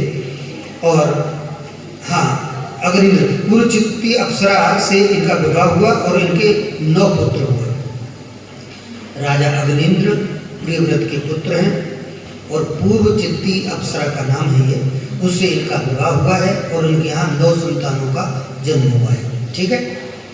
ऐसा कहते हैं कि जब 9 संतानें हुई तो जो जम्बू द्वीप था जिसके राजा थे, उस जम्बू द्वीप के इन्होंने 9 खंड कर दिए। और जो 9 बेटे हैं तो लोग हिस्से भी तो होंगे, तो 9 हिस्से कर दिए, सबको एक एक दिया। ऐसा कहते हैं कि जम्बू द्वीप के 9 खंड किए हैं। जैसे इलाव्रत खंड का नाम है केतुमाल खंड, उत्तरखंड, अजनाब खंड आदि। तो उसमें से जो अजनाब खंड बनाया था, अजनाब खंड का राजा बनाया इन्होंने अपने छोटे बेटे को, जिनका नाम था नाभि। नाभि के यहाँ भगवान ऋषभदेव का जन्म हुआ। ठीक है, ऐसा कहते हैं कि ऋषभदेव द्वारा इंद्रपुत्री जयंती से विवाह करके 100 बेटों का जन्म किया। कितने पुत्र हुए उनके? 100 ऋषभदेव के। और ऐसा कहते हैं कि ऋषभदेव के प्रतापी पुत्र भरत के नाम से हमारे देश का नाम भारत पड़ा। ठीक, ऋषभदेव पुत्र भरत। और जो अजनाब खंड था, ठीक है, उसके राजा हैं ऋषभदेव द्वारा भारत को उनका जो भरत पुत्र था उसको सत्ता सौंप दी और फिर वो स्वयं परमहंस वेश में भजन करने के लिए जंगल में चले गए। अब चूंकि बिल्कुल अद्भुत वेश है, कुछ राजा जब राज्य को छोड़ता है तो ऐसे नहीं छोड़ता, उसके अंदर कोई आग होती है, कोई टीस होती है परमात्मा के लिए, भगवान के लिए, तब वो राज्य छोड़ता है। ऐसे तो कोई थोड़ी राज्य छोड़ देता है। वापसी एक दिन के लिए अपने घर नहीं छोड़ा, दिन तो छोड़ो, या कथा में आने के लिए 4 घंटे का समय नहीं मिलता, 2 घंटे का, तो फिर राज्य और घर कैसे छूटेगा? अगर कोई छोड़ता भी है तो निश्चित रूप से आप मान लीजिए कि उसके अंदर परमात्मा को प्राप्त करने की एक बड़ी लालसा रहती है, एक बड़ी इच्छा रहती है। कुल मिलाकर के ये हुआ कि ऋषभदेव चले जाते हैं, जंगल में साधना करते हैं। अब बताते हैं कि अरहन नाम के एक राजा थे, वो इनसे बहुत अधिक प्रभावित हुए और इनके सिद्धांतों से प्रभावित होकर के, इनके ज्ञान से प्रभावित होकर के, इनके विचारों से प्रभावित होकर के जो अरहन नाम के एक राजा थे, उन्होंने जैन धर्म की स्थापना की ऋषभदेव के सिद्धांतों के आधार पर। इसलिए जैन धर्म में प्रथम तीर्थंकर भगवान ऋषभदेव को ही माना जाता है। ठीक है, तो ये थे ऋषभदेव। ऐसा कहते हैं कि जो भरत थे उनके यहाँ पे 5 पुत्र हुए और बड़े बेटे को राज्य देकर ये भी जंगल में तपस्या करने के लिए चले जाते हैं और इनका एक हिरण के बच्चे से प्रेम हो जाता है। हिरण के बच्चे से ऐसा प्रेम हुआ कि जैसे अब उसके बिना तो 1 मिनट नहीं रह पाए। उसने खाना खाया नहीं, चारा डालना, उसको पानी पिलाना है, उसका पूरा ख्याल रखना। ऐसा कहते हैं कि इतनी आसक्ति हो गई कि उसके बिना वो, एक बार बताते हैं कि वो कहीं हिरण छोटा बच्चा था तब तक तो प्रेम से वहाँ रहा, बड़ा हो गया तो अपने जंगल में चला गया और इनकी आसक्ति इतनी थी कि उसके जाने के बाद इनके प्राण ही चले गए उसके प्रेम में। आसक्ति का अर्थ होता है वो कभी भी आ सकती है। ठीक है, हाँ समझ पा गया, कभी भी, हाँ कभी भी आ सकती है। और दूसरी बात ये कहीं भी आ सकती है। हाँ, अब हिरण से आसक्ति हो गई, इतना बड़ा राज्य था उससे आसक्ति नहीं हुई, राज्य को छोड़ दिया है। रानियां थी, पूरे वहां राजपाट के पूरे साधन थे, सब छोड़ा, लेकिन आसक्ति किससे हुई? हिरण के बच्चे से। मोह हो गया, आसक्ति मतलब मोह। और ऐसा कहते हैं कि हिरण के बच्चे के जाने के बाद उसकी याद में, उसके विरह में रो रो करके उन्होंने अपने प्राण त्याग दिए। एक राजा, एक तपस्वी हिरण के बच्चे की आसक्ति से प्राण त्याग देता है। याद रखिएगा कि मन के हारे हार है, मन के जीते जीत, और मन ही मिलावत राम को और मन ही करत फजीत। तो ऐसी फजीत हुई कि इनको जो दूसरा जन्म था वो हिरण के रूप में मिला। किस योनि में? पशु योनि में हिरण बने। अब इतना बड़ा एक तपस्वी हिरण बन गया, आसक्ति के कारण हिरण बन गए, लेकिन हिरण के रूप में भी वो जो संस्कार थे वो गए नहीं, क्योंकि भगत तो थे ही ना। तो बताते हैं कि वो अन्य जो हिरण थे ना, उन सब से अलग अलग घूमते थे, किसी से कोई मतलब नहीं, एकांत में रहते थे और थोड़े ही समय फिर उस शरीर को भी इन्होंने त्याग दिया। और तीसरा जो जन्म था इनका वो एक ब्राह्मण के परिवार में हुआ। ठीक है, भरत जी का तीसरा जन्म ब्राह्मण के परिवार में होता है, लेकिन वो तीनों जन्म के जो साधना के संस्कार थे वो साथ में लेकर के आए, क्योंकि व्यक्ति इस जन्म में जो भी करता है ना वो संस्कार रूप में उसके साथ चला जाता है। अगर आप इस जन्म में ज्ञानी हैं तो निश्चित रूप से आप अगले जन्म में भी ज्ञानी बनने वाले हो। अगर इस जन्म में आप बहुत ही आतंकवादी हैं मान लो, तो अगले जन्म में भी आप आतंकवादी बन के पैदा हो गए। आपने देखा होगा कई बार छोटे छोटे बच्चे हैं कथा कर रहे हैं, वो कहाँ से उनको श्लोक याद हो गए, कहाँ से उन्होंने इतना ज्ञान ले लिया। 2-3 वर्ष के बच्चे, उनकी ऐसी ऐसी वीडियो आती है, लोग सुनते ही रह जाते हैं। तो ये ज्ञान उनमें कहाँ से आ गया? पूर्व जन्म से। तो ऐसा कहते हैं कि जो भरत जी थे, अब ब्राह्मण परिवार में जन्म हुआ, कर्मकांडी थे पंडित जी। तो पंडित जी ने तो कहा चल भाई अपना खेती भी होती थी पंडित जी के यहाँ, बोले इस पर ध्यान दो। तो ऐसा कहते हैं कि उन्होंने कहा कि ना, पहले पढ़ने के लिए भेजा, तो पढ़ने के लिए नहीं गए क्योंकि पढ़ने में मन नहीं लगता। उन्होंने कहा उनका तो परमात्मा के चिंतन में मन लगता था। उन्होंने कहा किसके लिए पढ़े, क्यों पढ़े, पंडिताई क्यों करें? तो ऐसा कहते हैं जब पिताजी फिर जब चले गए तो इसके बाद में इन्होंने ऐसा किया कि इनके जो भाई थे, इनके भाइयों ने विचार किया कि बिल्कुल जड़ है, मूर्ख है, न तो पढ़ता है न लिखता है, घर के किसी काम का है, जाओ उसको खेत पर भेज दिया और बोले जाओ खेत की रखवाली करना। तो मक्का की खेती थी, वहाँ एक मैसा बना करके उस पर बिठा दिया है, रोटी के सिम पर रोटी पहुँचा दें और बोले जाओ खेत की रखवाली करो। अब ये किसकी रखवाली करें? ये क्या कहें? ये कहें कि राम की चिड़िया राम का खेत, खाओ चिड़िया भर भर पेट, ऐसे कहें। वो भगाने चिड़ियों को, ये कहें कि आ जाओ, आओ आओ सब आओ, खाओ खूब खाओ, भरपेट खाना, कम मत खाना, हाँ खाओ। और चिड़ियों को भगा दी। तो घर वालों ने कहा तो बड़ा बेकार है, बोले देखा इसको हमने रखवाली करने के लिए भेजा था, ये तो पूरी फसल को नष्ट कर रहा है। तो कुल मिलाकर के ऐसे वो घर में रहे। अब एक दिन उनके मन में आया, बोले कि मैं अपने जीवन के अमूल्य समय को आखिर इनके घर वालों के चक्कर में क्यों बर्बाद कर रहा हूँ। तो बताते हैं एकदम मस्त मलंग पहलवान थे, जो ज़्यादा सोचता नहीं, जो ज़्यादा फिक्र नहीं पालता, चिंता नहीं करता, तो मस्त मलंग तो हो ही जाता है। मस्त मलंग थे वो, तो परमान से संत ही, 3 जन्म के संत, 3 जन्म के थोड़ी। फिर उनकी योनि में भी संत स्वभाव रहा, याद रखना इस बात को। स्वभाव नहीं बदलता व्यक्ति का, जन्म लेने के बाद भी स्वभाव बदलना बहुत आसान नहीं, हाँ फिर भी संत ही रहे। तो ये एक दिन घर छोड़ करके चले गए। तो भाई उनका पागल भाई जा, कौन चिंता पालन की, चले गए। और कोई मस्त मलंग जा रहे थे। ऐसा कहते हैं कि इनको देख करके एक बार ऐसा हुआ कि कुछ डाकुओं से इनका पाला पड़ा। उन डाकुओं को नरबली देनी थी, काली माँ को। तो उन्होंने कहा भैया इससे बढ़िया कहाँ हमको नरबली मिलेगी, इससे बढ़िया हमको कहाँ मिलेगा। मस्त मलंग देख करके उनको पकड़ ले गए, डाकू लोग पकड़ ले गए। तो काली माँ को मंदिर में ले जा करके खड़ा कर दिया है, उनको टीका वीका लगा करके माला वाला पहना करके, जैसे ही तलवार उठाई उन्होंने इनको मारने के लिए। बताते हैं काली माँ तुरंत प्रकट हो गई मूर्ति में से और उनका कहा बे दुष्टो इधर लाओ, उनकी तलवार छीन करके सारे के सारे करके कलम कर दिए। ठीक है, उनको मार दिया, संत को बचा दिया। समझ गए? ऐसा संत की रक्षा भगवान करते हैं, समझे। और उनको तो पता भी नहीं था मेरे साथ क्या हो रहा है, चले बोले चलो बड़ी रही, बोले दे दो ऐसे। तो कुल मिला करके जब ये बचा लिए तो फिर वहाँ से आगे बढ़े। ऐसे मस्त उस जंगल में रहते थे, घूमते रहते, अपने भगवान का चिंतन करते और कुछ भी नहीं। एक दिन इनका पाला, मतलब एक दिन इनकी भेंट ऐसा कही है राजा रघुगण से। वाह, आज तो आतिशबाजी चलेगी, भगवान आने वाले इसलिए पहले से।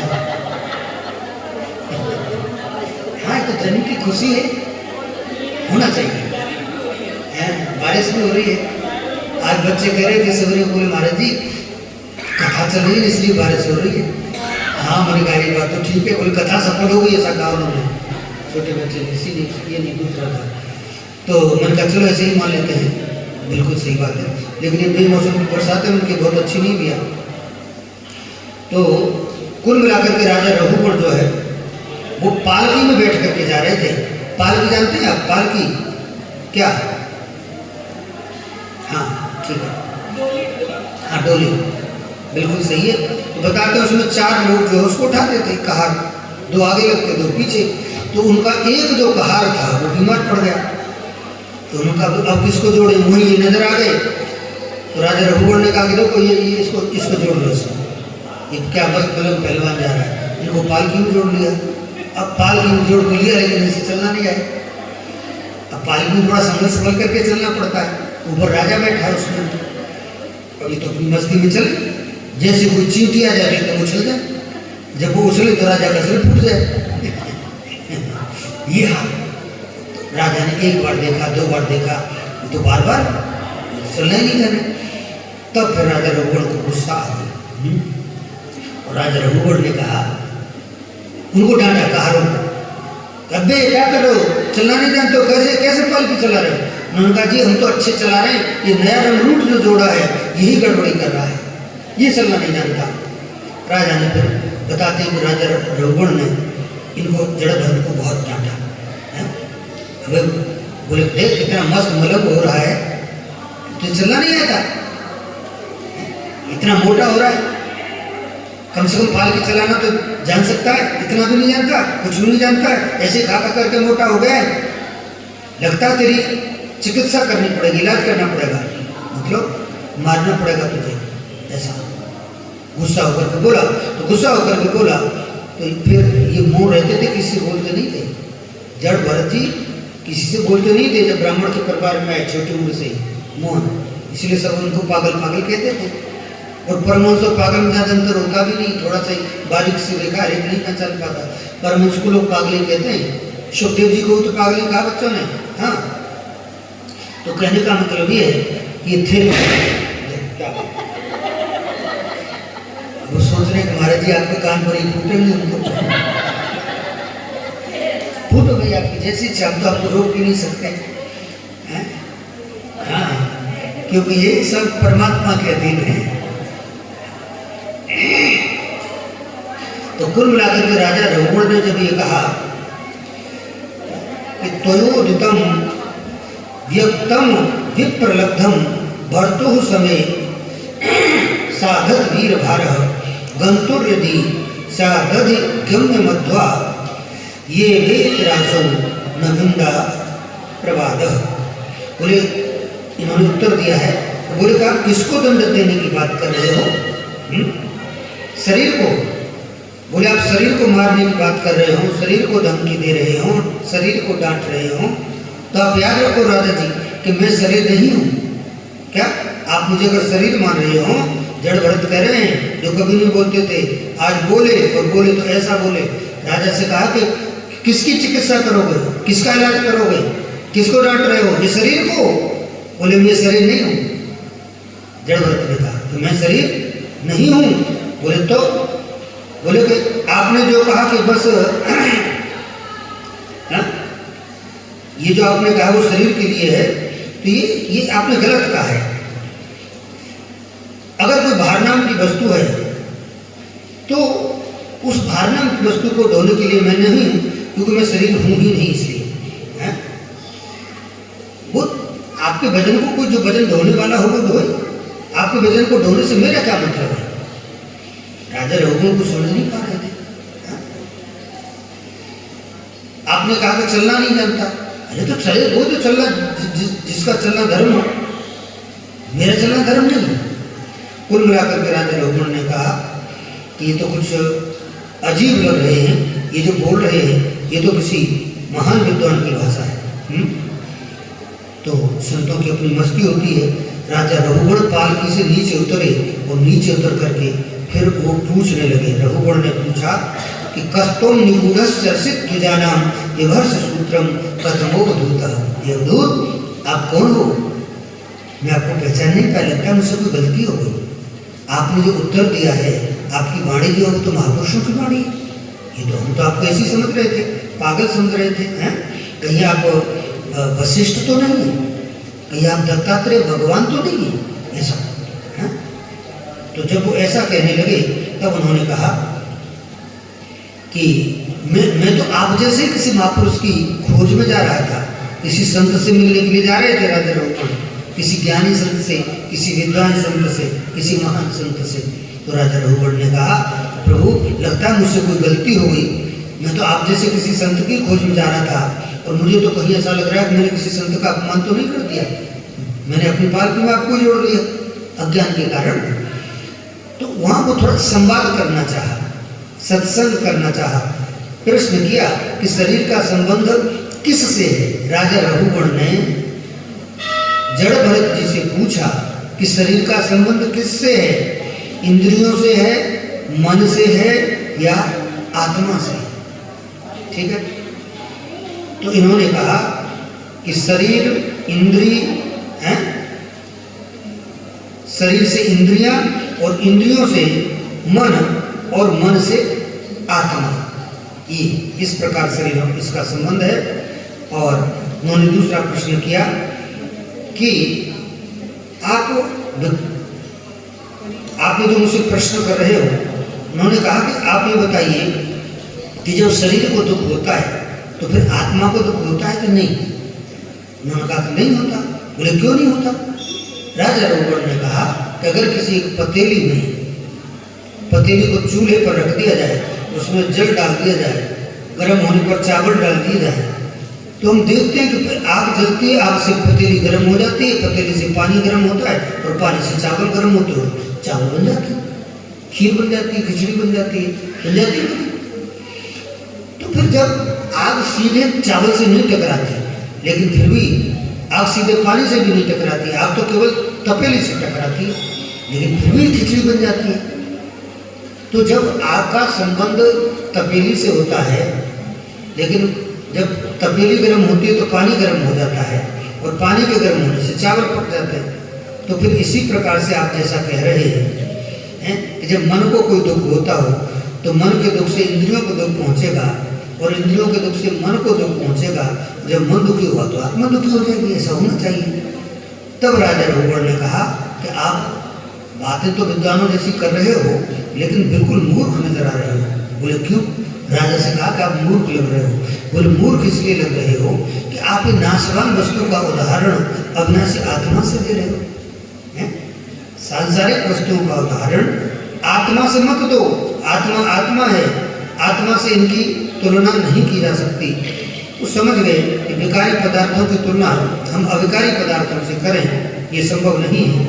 आप जिस ज्ञान की खोज में निकले हो, वह ज्ञान बिना महापुरुषों की चरण के स्पर्श के, जब तक महान पुरुषों के चरण रज से आप तिलक नहीं लगाओगे अपने मध्य पर, तब तक आपको वो ज्ञान मिलने वाला नहीं है। ये किसने कहा। जड़ भरत ने राजा रघुगण से। तब उन्होंने कहा है, याद रखना कि बिना महत पाद रजसो अभिषेकम, बिना महापुरुषों के चरण रज के अभिषेक के वह तत्व ज्ञान नहीं मिलता।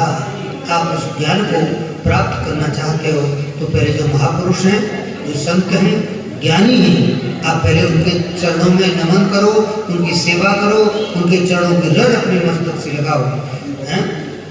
तब कहीं जा करके आपको उस तत्व की प्राप्ति होगी। तो कुल मिलाकर के अनेक प्रकार के प्रश्न करते जा रहे हैं। परीक्षित जी ने पूछा कि नरकों से बचने का क्या उपाय है। बोले नरकों से बचने का उपाय तो केवल एक मात्र है, और वो है केचित केवलया भक्त्या वासुदेव परायणा। केवल भगवान के परायण होकर के, भगवान की शरणागति स्वीकार करके भगवान का भजन करना ही एक उपाय है नरक से बचने का। ठीक है, ये जो बड़े बड़े नरकों में जाना पड़ता है। अब कुल मिलाकर के उन्होंने कहा और भी उपाय हो सकते हैं। चंद्रायण व्रत की चर्चा की है, आदि आदि उपाय हो सकते हैं, लेकिन सबसे बढ़िया जो उपाय है, नरक में कोई न जाए, नरक से किसी को डर लगता हो तो वो भगवान के नाम का कीर्तन करे। क्या करे। देखो ये बेचारे में यहाँ भी पंचायत शुरू होगा, ये तो बड़ी मुश्किल बात है। हाँ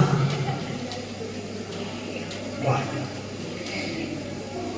चलिए अच्छा, मेरा भी क्या खबर है, मैं तो आनंद नहीं ले रहा हूँ। हाँ, आप भी आनंद लेगा। भगवान की कथा में बातें नहीं करते, क्या होता है, पाप लगता है। ठीक है कि नहीं। और पाप लगने से फिर क्या होता है, वो नरक की चर्चा चल रही है। मैं तो छोड़ रहा था, लेकिन अब मुझे कहना पड़ेगा। सुन लो कम। हाँ, नरक कहाँ है पूछा तो नरक कहाँ है, परीक्षित जी सब कुछ पूछ रहे हैं। उन्होंने कहा पृथ्वी से 99,000 योजन नीचे हैं 28 नरक विराजमान हैं और वहाँ के राजा हैं यमराज। 99,000 योजन का मतलब क्या होता है पता है? एक योजन में 4 कोस होते हैं, ठीक है, और एक कोस में 3 किलोमीटर होता है। तो 99 गुणा 4 करेंगे तो कोस आ जाएंगे, ठीक है कि नहीं, और उनमें 3 का गुणा कर देंगे तो किलोमीटर आ जाएंगे। तो नरक कितने किलोमीटर नीचे है आराम से, ठीक है। तो ये नरक की बात बताई और उसमें अनेक प्रकार के नरकों के 28 प्रकार के नरक होते हैं, उनके नाम बताए। बोले तामिश्र है, अंधतामिश्र है, रौरव है, महारौरव है, कुंभीपाक है, शुक्रमुखी है, बैतरणी आदि 28 नरक की चर्चा है भागवत में। बोले कि जो दूसरे की संपत्ति, पुत्र, पत्नी इत्यादि का हरण करते हैं उनको तामिश्र नाम के नरक में जाना पड़ता है। बोले जी ये कैसा नरक होता है?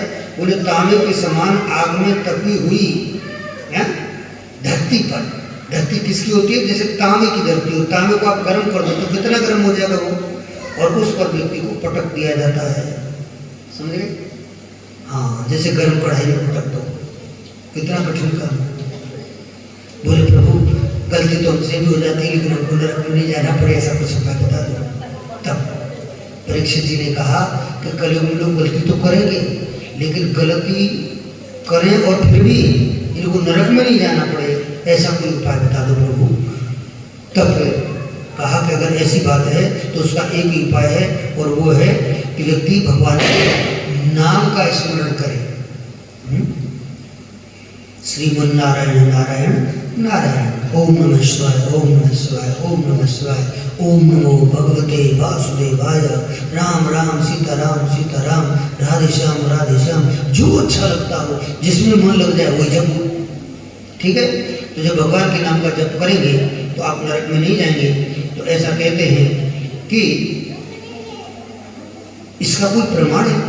बोले भगवान का नाम लेने से जीव का उद्धार हो जाता हो, नरक में नहीं जाना पड़ता हो, बुरे से बुरे आदमी को भी नरक में न जाना पड़ता हो, इसका कोई प्रमाण है क्या आपके पास? तो उन्होंने प्रमाण देते हुए एक उदाहरण दिया। किसका उदाहरण दिया? तब उन्होंने कहा कि कान कुब्जे तुझे कश्चित दासी पतिर जामिल नाम ना नष्ट सदाचारो दास्याह संसर्ग दूषिता। क्या कहा? उन्होंने भक्त अजामिल का उदाहरण दिया। अजामिल की कथा सुनी होगी आपने?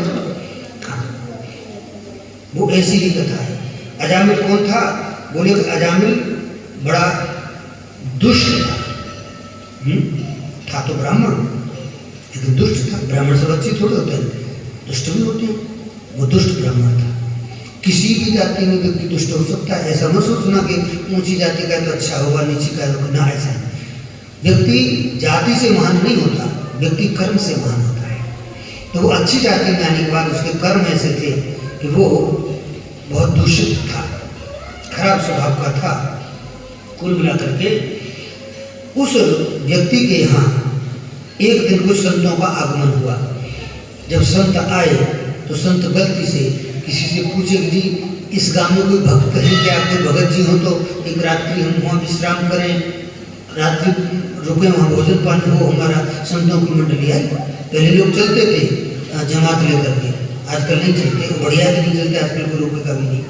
हाँ, पहले चलते थे लोग, बड़ी सेवा करते, बड़े बड़े मतलब धार्मिक लोग थे पहले।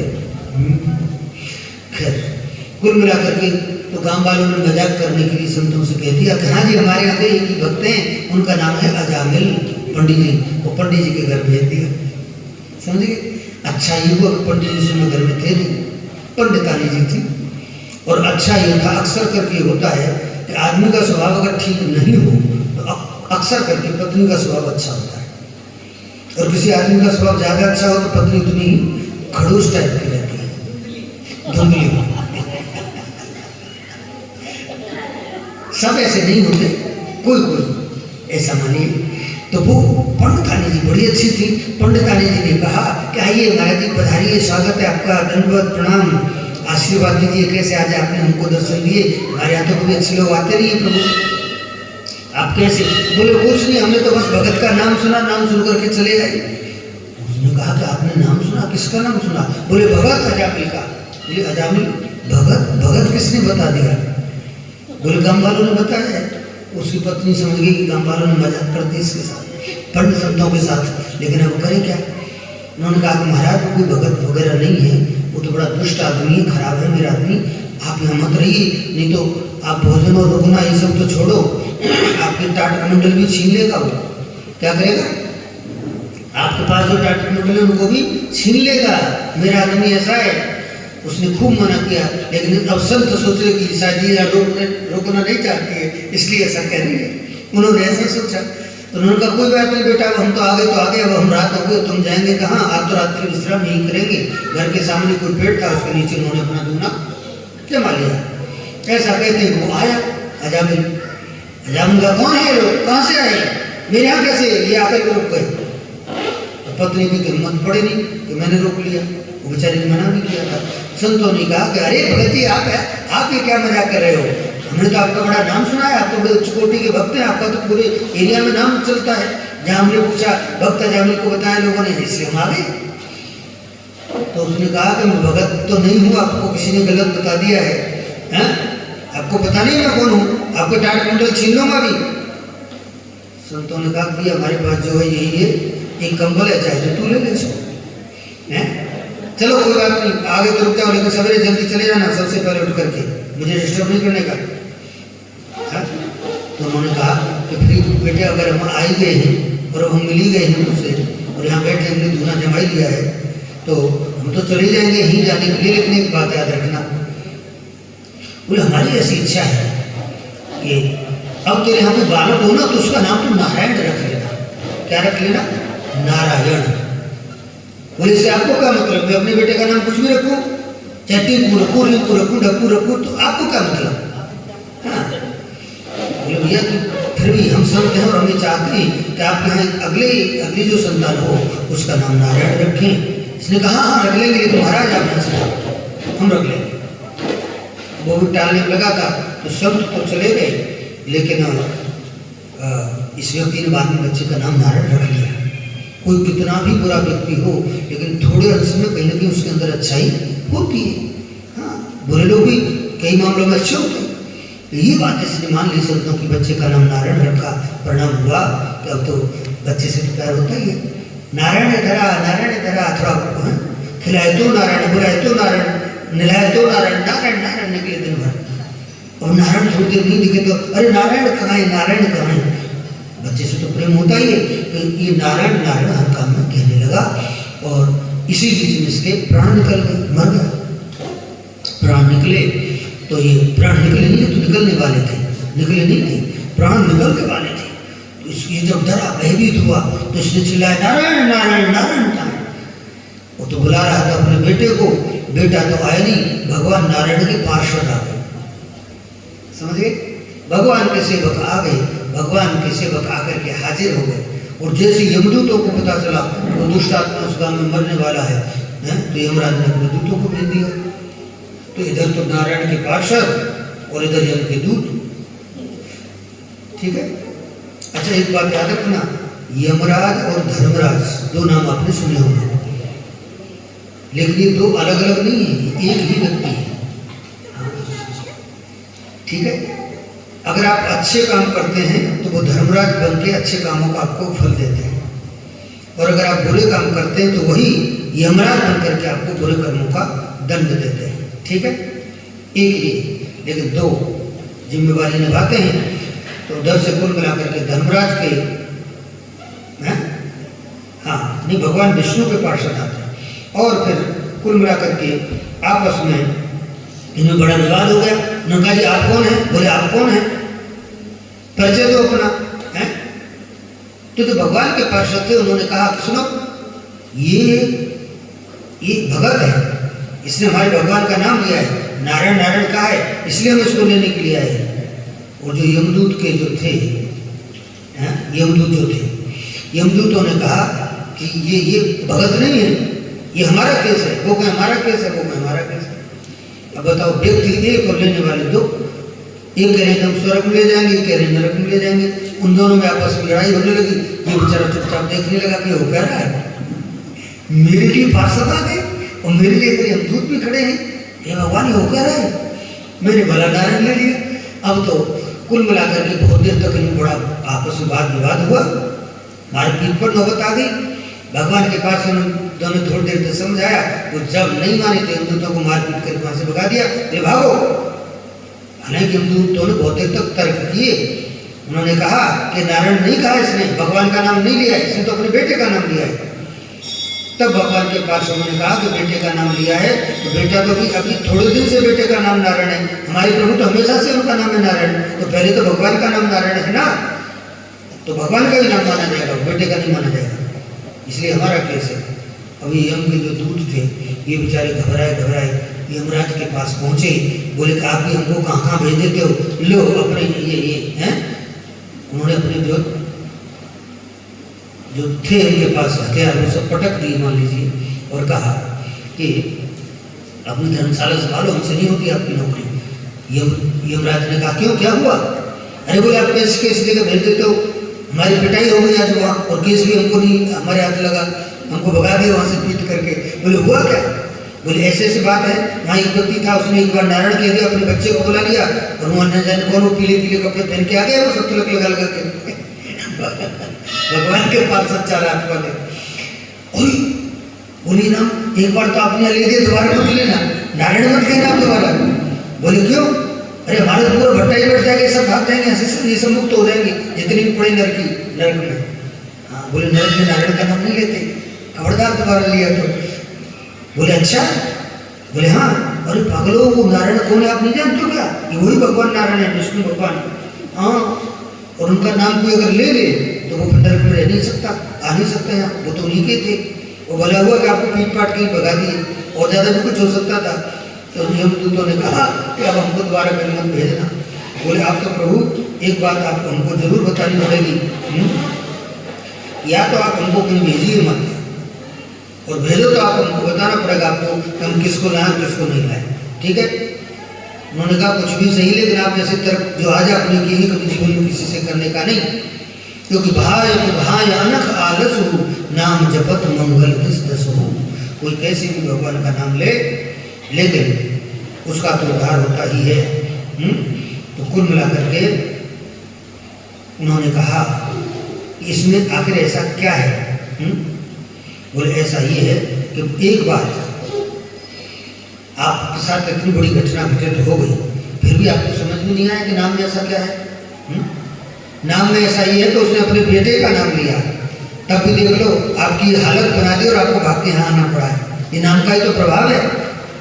आप कल्पना करिए कि अगर वो व्यक्ति सचमुच में भगवान का भक्त होता और उसने सचमुच में भगवान का नाम लिया होता, तो फिर आपकी क्या हालत होती आगे वहाँ। ये हम लोग समझ गए वास्तव में साहब नाम का तो बड़ा प्रभाव है। लेकिन प्रभु अब आप एक बात बताओ कि आप हमको ये बताइए, हमको तो आप लिख के दे दो, हम किसको लेकर के आए, क्योंकि हम बार बार पिटाई से नहीं कर सकते प्रभु, इस बार हमारी बहुत पिटाई हुई है, ले जाओ अगली बार दूध पी लेना। समझ गए? हिंदुओं को बड़ी पिटाई हुई, भगवान के पास शरण की। तो कुल मिलाकर के भगवान वो यमराज जी ने उनको कहा कि आप एक काम करो कि जिनकी जीव भगवान का नाम नहीं लेती हो उनको आप यहाँ लाएंगे, ठीक है? यमदूतों को समझा रहे हैं। बोले जिनकी जीव से कभी भगवान का नाम नहीं निकलता हो उनको आप नरक में लेकर के आइएगा। दूसरे जिनका चित्त भगवान के चरणों का कभी चिंतन नहीं करता हो उनको आप नरक में लेकर के आइएगा। जिनका सिर कभी भगवान के सामने नहीं झुकता हो, हैं, उन भगवत सेवा से विमुख पापियों को लेकर के आप नरक में आइएगा। इसके अलावा किसी को आप नरक में लेकर के मत आइएगा। तो अब नरक से अगर किसी को बचना है तो उसको ये 3 काम करने चाहिए। समझ में आ गया? क्या करना चाहिए? भगवान का नाम लेना चाहिए, ठीक है, और भगवान के चरणों का चिंतन करना चाहिए। इसके बाद बोले भगवान के चरणों में से झुकाना चाहिए, ठीक। इसलिए संतों को नमन किया जाता है, भक्तों को नमन किया जाता है, भगवान के नाते वो भक्त है।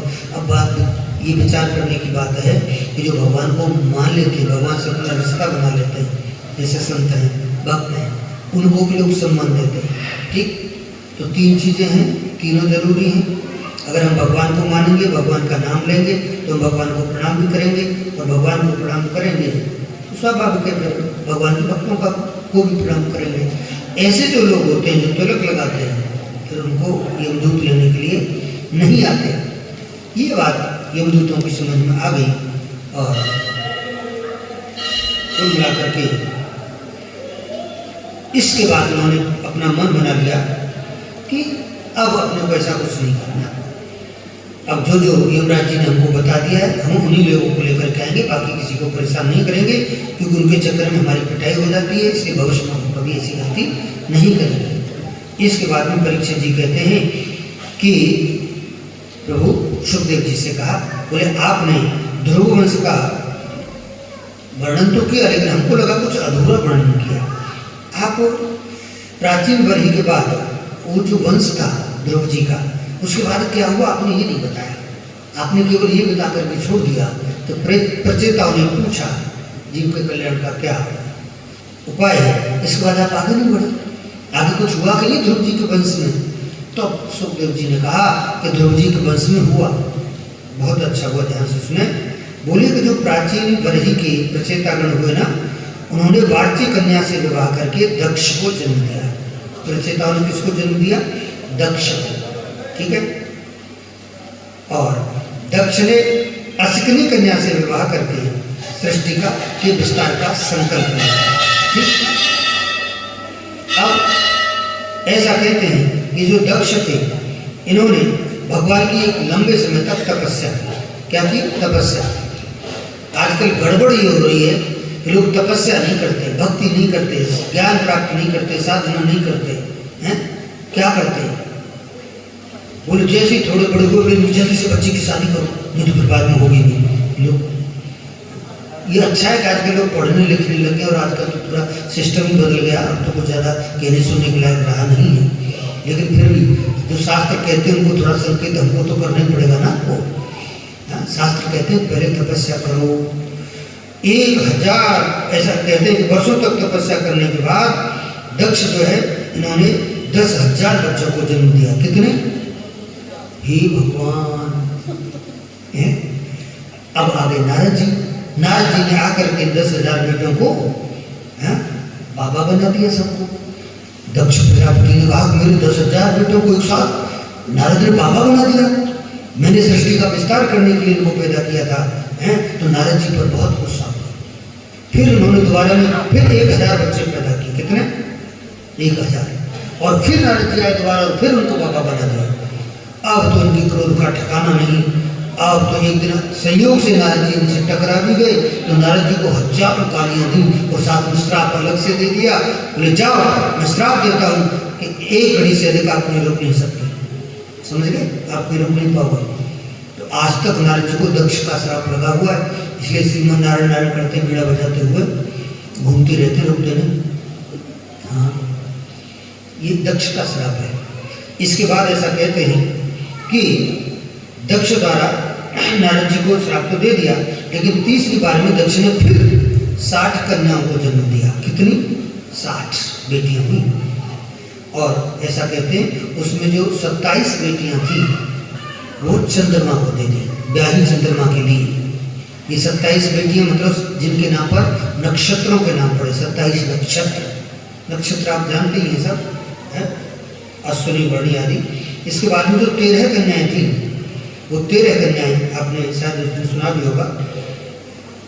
ये महर्षि कश्यप ऋषि को ब्याह दी, जिनसे सृष्टि का विस्तार हुआ है, आपने संक्षिप्त में उस दिन सुना था। और ऐसा कहते हैं कि जो दिति थी ना, दिति से दैत्य हुए थे, ये आपने उस दिन सुना था। तो दिति ने एक बेटी को जन्म दिया जिसका नाम था रचना, ठीक है। और ऐसा कहते हैं जो रचना जो थी वो त्वष्टा मुनि से उसकी शादी कर दी।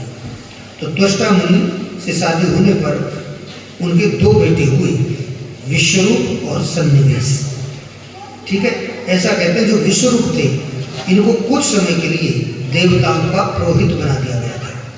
तो राजा इंद्र थे देवताओं के, तो इंद्र के भी पुरोहित बन गए।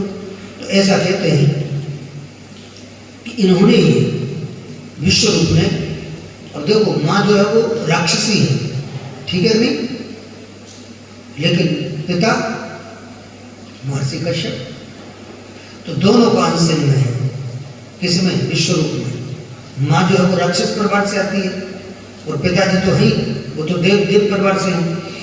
कुल मिलाकर के दोनों के अंश हैं। तो पुरोहित तो बन गए देवताओं के, लेकिन जब इंद्र ने कहा कि मेरा राज्य स्थिर रहे, इस पर कोई आक्रमण न कर सके, कोई मुझे छीन न सके मेरे राज्य को, इसके लिए आप एक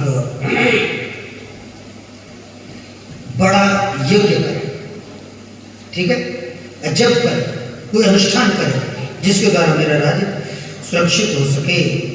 तो उन्होंने ऐसा कहते हैं कि विश्वरूप जो है यज्ञ करने लगे, उनके लिए अनुष्ठान करने लगे, लेकिन बीच बीच में इंद्र के साथ साथ राक्षसों को भी आहुति देने लगी। क्यों? क्योंकि वो भी तो उनके मामा थे। तो विश्वरूप के अंदर ऐसा आया कि ठीक है, इंद्र की, हम इंद्र के पुरोहित हैं इनके, तो इनका कल्याण हो, लेकिन हमारे मामा जी का भी तो कल्याण हो, ठीक है।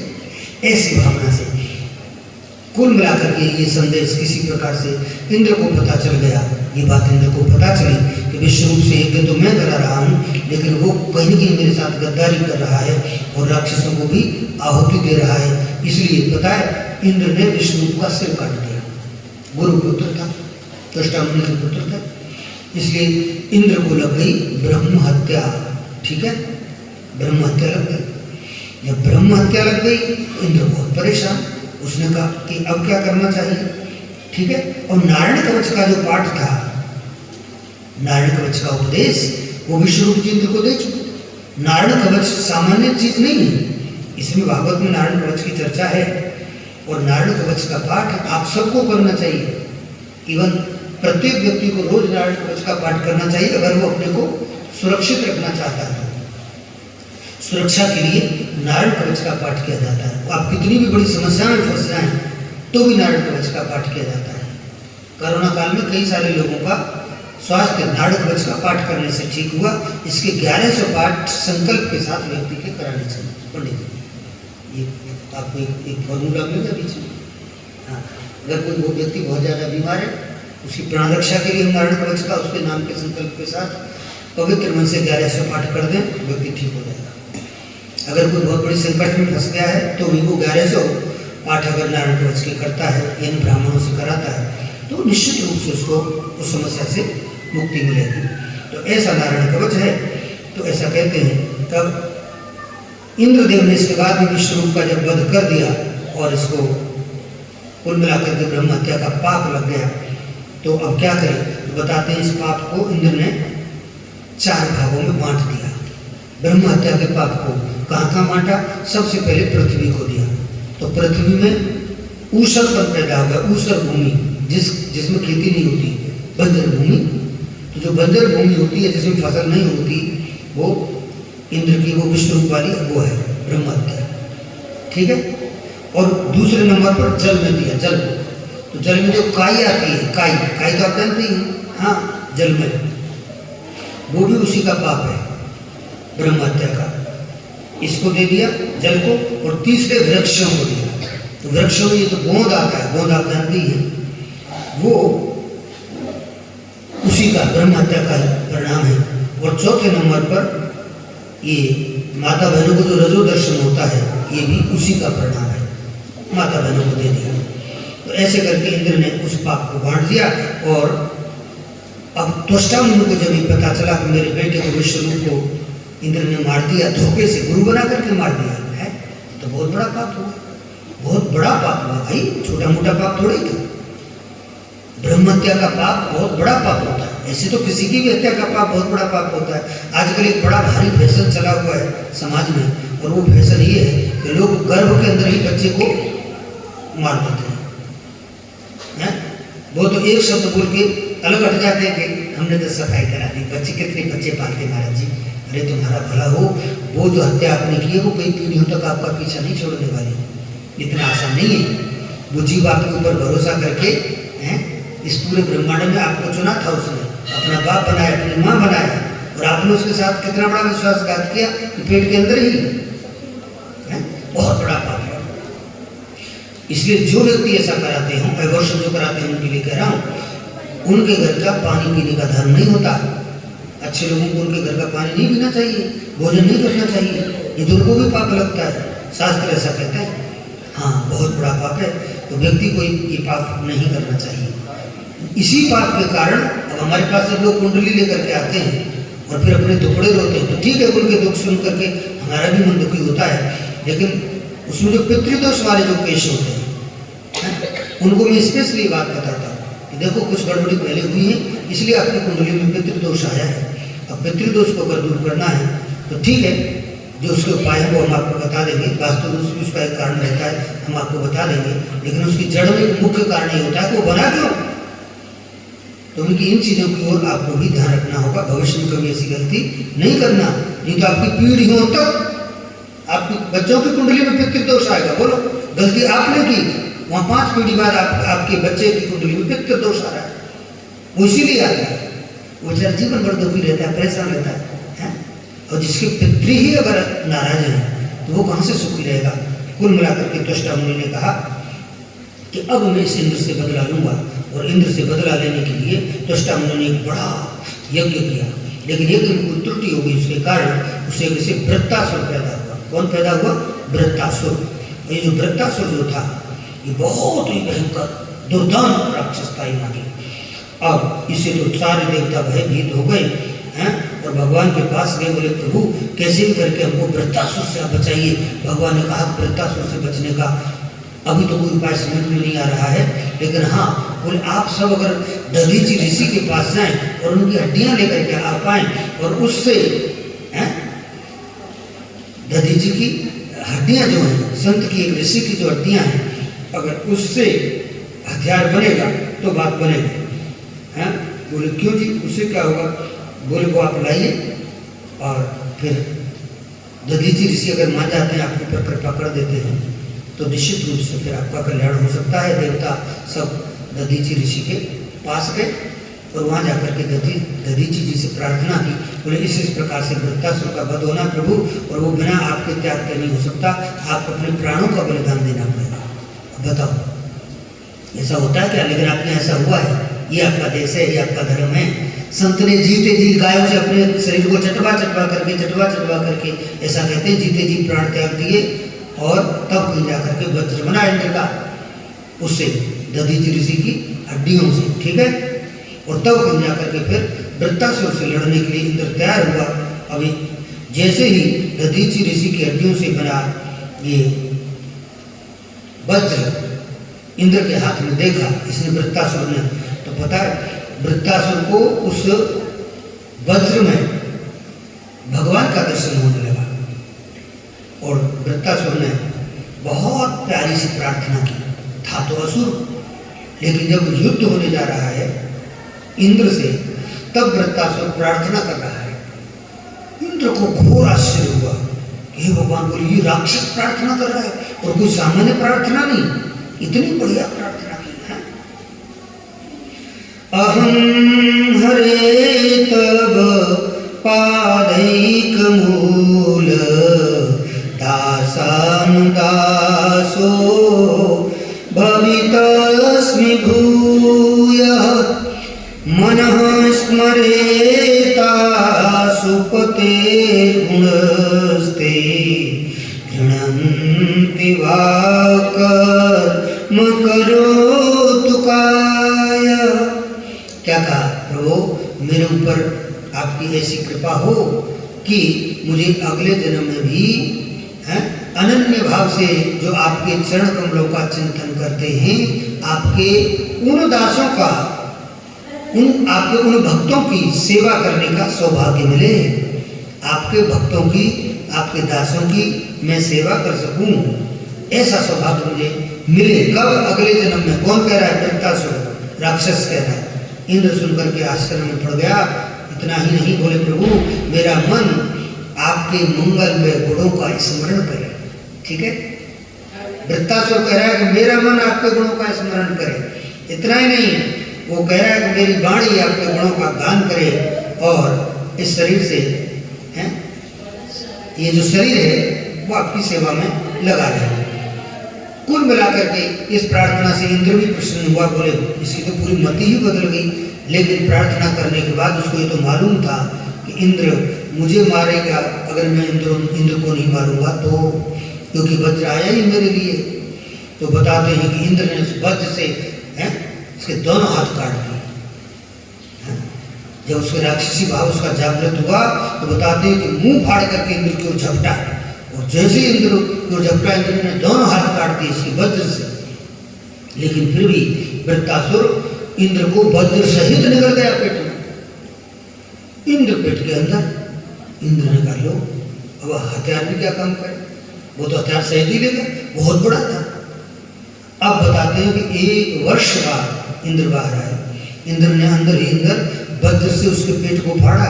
उसके पेट को फाड़ने में 1 वर्ष लगी, और 1 वर्ष बाद इंद्र जो है वृत्तासुर के पेट से बाहर आए।